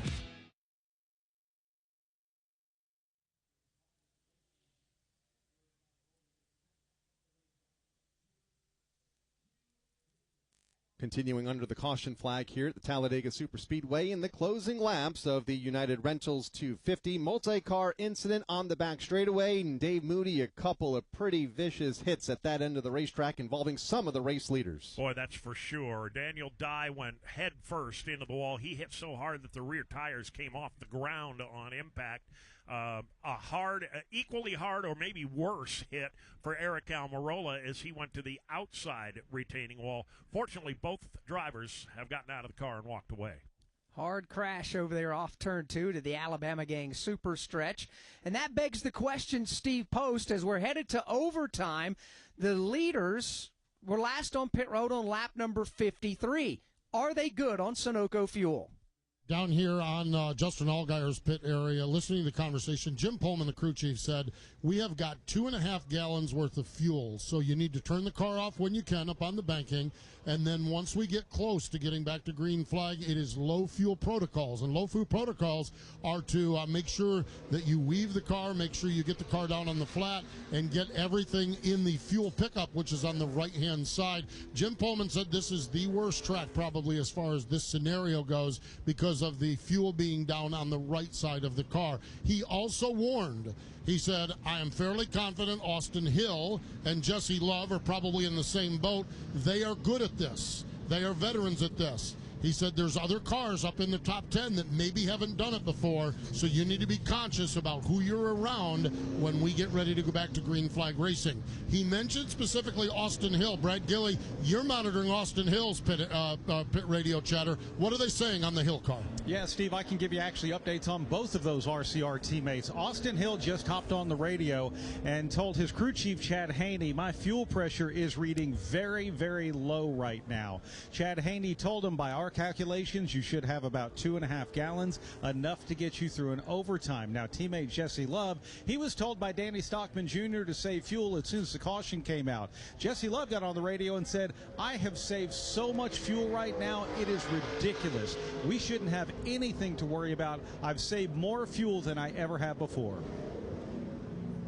Find out how it all plays out. There is a problem. Sammy Smith, who was running at the front of the field, Jason, he is all but stopped now, creeping down the pit lane. Yes, he is, and he is frustrated because he can't get a push because there's other cars that are coming out on the track. They're waiting for a push truck to get him down. He's about 10 pit stalls away. It's just trying to hit the starter enough to keep it rolling. His teammate, Carson Kvapil, went by about a lap ago. He was out of fuel, so they made sure they topped it off. But for Sammy Smith, he's in a points race here right now. This one could hurt him here. Also, Carson Kvapil making a stop as he was running among the top 10 a lap ago. Todd? And for a younger driver here in the Xfinity Series, this could be, they may have a gallon and a half of fuel left in the fuel cell. You just spent so much time riding along on the banking. The fuel cell pickup is in the right rear corner of these fuel cells. While you sit out here, and it's not just a banking of the two ends, the tri-oval has a fair amount of banking as well. So there's a lot of this racetrack that you don't end up with fuel being pushed to the right side of the race car under caution. You can run out of gas with a couple gallons left. Here come Justin Allgaier and Jesse Love. They're going to peel off the racetrack this time by and come to pit road. We have not gotten the one-to-go signal as of yet. We go to Brad Gilley. Jesse Love thought he was way good on fuel, then hopped on the radio and told Danny Stockman it was sputtering. He wasn't sure if it was running out. Stockman said, if you think you're sputtering, pit. We're going to fill it up with fuel. They're also going to change 4 tires on his car as well. Steve. Defensive move here for Justin Allgaier. While they felt like they had 2.5 gallons of fuel in the car, running out when we go back to green is not a good option. They talked about how many cars were on the lead lap, where they are as far as the playoff points go, and being locked forward, and they have decided to bring that car down and take the fuel question out of the equation. So Justin will be at the back of the field. He will not run out of fuel, and they feel like that they likely be able to get enough points by the end of the day to transfer on into the championship race at Phoenix. So a lot going into the call for Justin Allgaier to come down to get fuel. Allgaier and Love second and third at the time of these pit stops as far as the amount of cars on the lead lap, showing 19 cars on the lead lap right now as we continue under the caution flag. It'll be 2 laps to go, overtime finish. Dave Moody, how's cleanup over off of turn number 2 where this incident broke out a couple laps ago? Just about finished, Kyle. There is one safety truck up next to the outside safer barrier. Midway down the back straightaway. There may be an issue. I'm just guessing here because I don't have a line of sight, but there may be a small issue with the safer barrier where Eric Almirola hit. They continue to work down there. Tim Catalfamo, as the cars come by you, it's been dicey over there on the backstretch all afternoon long. Now the fuel's become a question mark as well. I think we're in store for a pretty good finish. I think so. It's been very aggressive. That has been the theme this afternoon for all these Xfinity Series drivers, and we've had a couple of close calls. Some of these blocks have just been inches away from touching off a multi-car crash. Luckily, we have not seen that to this point. But because we are entering overtime, there is so much on the line for these drivers, and you mentioned it, Alex, possibly not a whole lot of fuel in the fuel tank for some of these individuals in the top positions on the track. This could be a very dicey restart.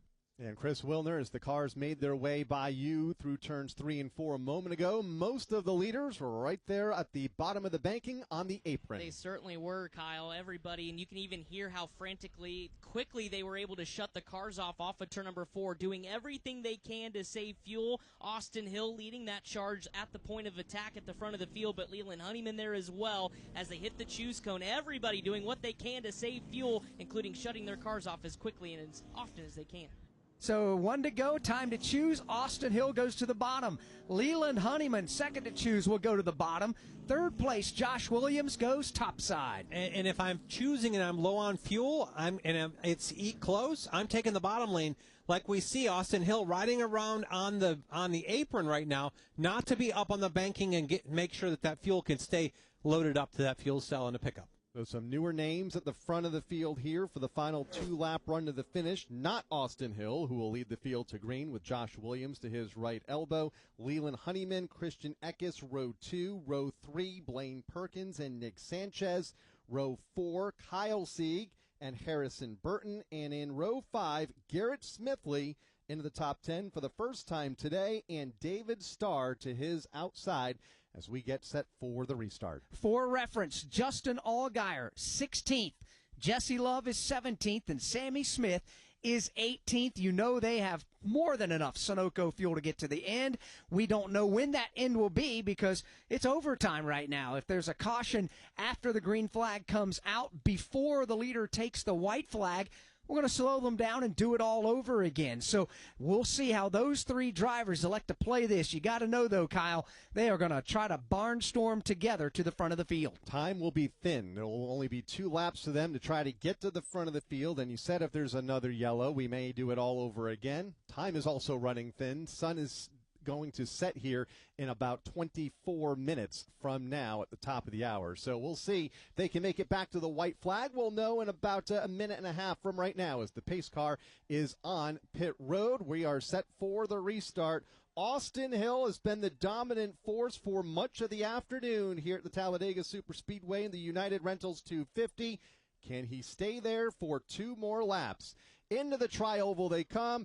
Green flag is out. We're underway. Austin Hill with a big shove from behind by Leland Honeyman as the field comes up to speed and goes to turn number 1. 2 laps to settle it, and one car is slow up on the banking in the corner and out of fuel. Thank you very much, Leland Honeyman, says Austin Hill as he gets pushed to the lead. He's going to hug the bottom of the racetrack. They're very slow coming up to speed as Josh Williams was the car that got a slow go. Everybody coming up to speed. Austin Hill is the leader. He is against the double yellow line on the bottom of the racetrack. Leland Honeyman right behind him. Here comes Blaine Perkins trying to get the outside lane established in 3. Outside lane with a full head of steam in a 3. Carson Quapple now going to try to put Blaine Perkins in the middle lane. He does. He's got Harrison Burton in tow, but they're side by side for 3rd. Christian Eck is trying to pick up the top lane, but it's Austin Hill leading Leland Honeyman on the bottom. On the bottom side of the racetrack is where the leader is. Now the 2nd lane begins to form. 3rd lane is forming as well. Austin Hill at the front of the field. White flag goes in the air. Next flag ends it down to the bottom of the racetrack. Here comes a strong move from Justin Allgaier. Allgaier is up to the number 3 position by a nose. He'll go to the inside and take over the 2nd spot. Austin Hill, middle of the racetrack. Allgaier on the bottom. They are 3 wide for the 2nd position for the final time up the Alabama Gang super stretch. Oh, and around they go. Crashing on the back straightaway. Nick Sanchez gets turned into the wall. They're still racing the 3 with Austin Hill as the leader. Austin Hill leading the train to the bottom side of the racetrack. They're getting squeezed to the top side. Jesse Love getting put almost in the fence, but into turn number 4. Austin Hill, 1 more corner to go. He's got Christian Eckes right up on the back bumper of the Chevy. Christian Eckes right there in the 2nd spot.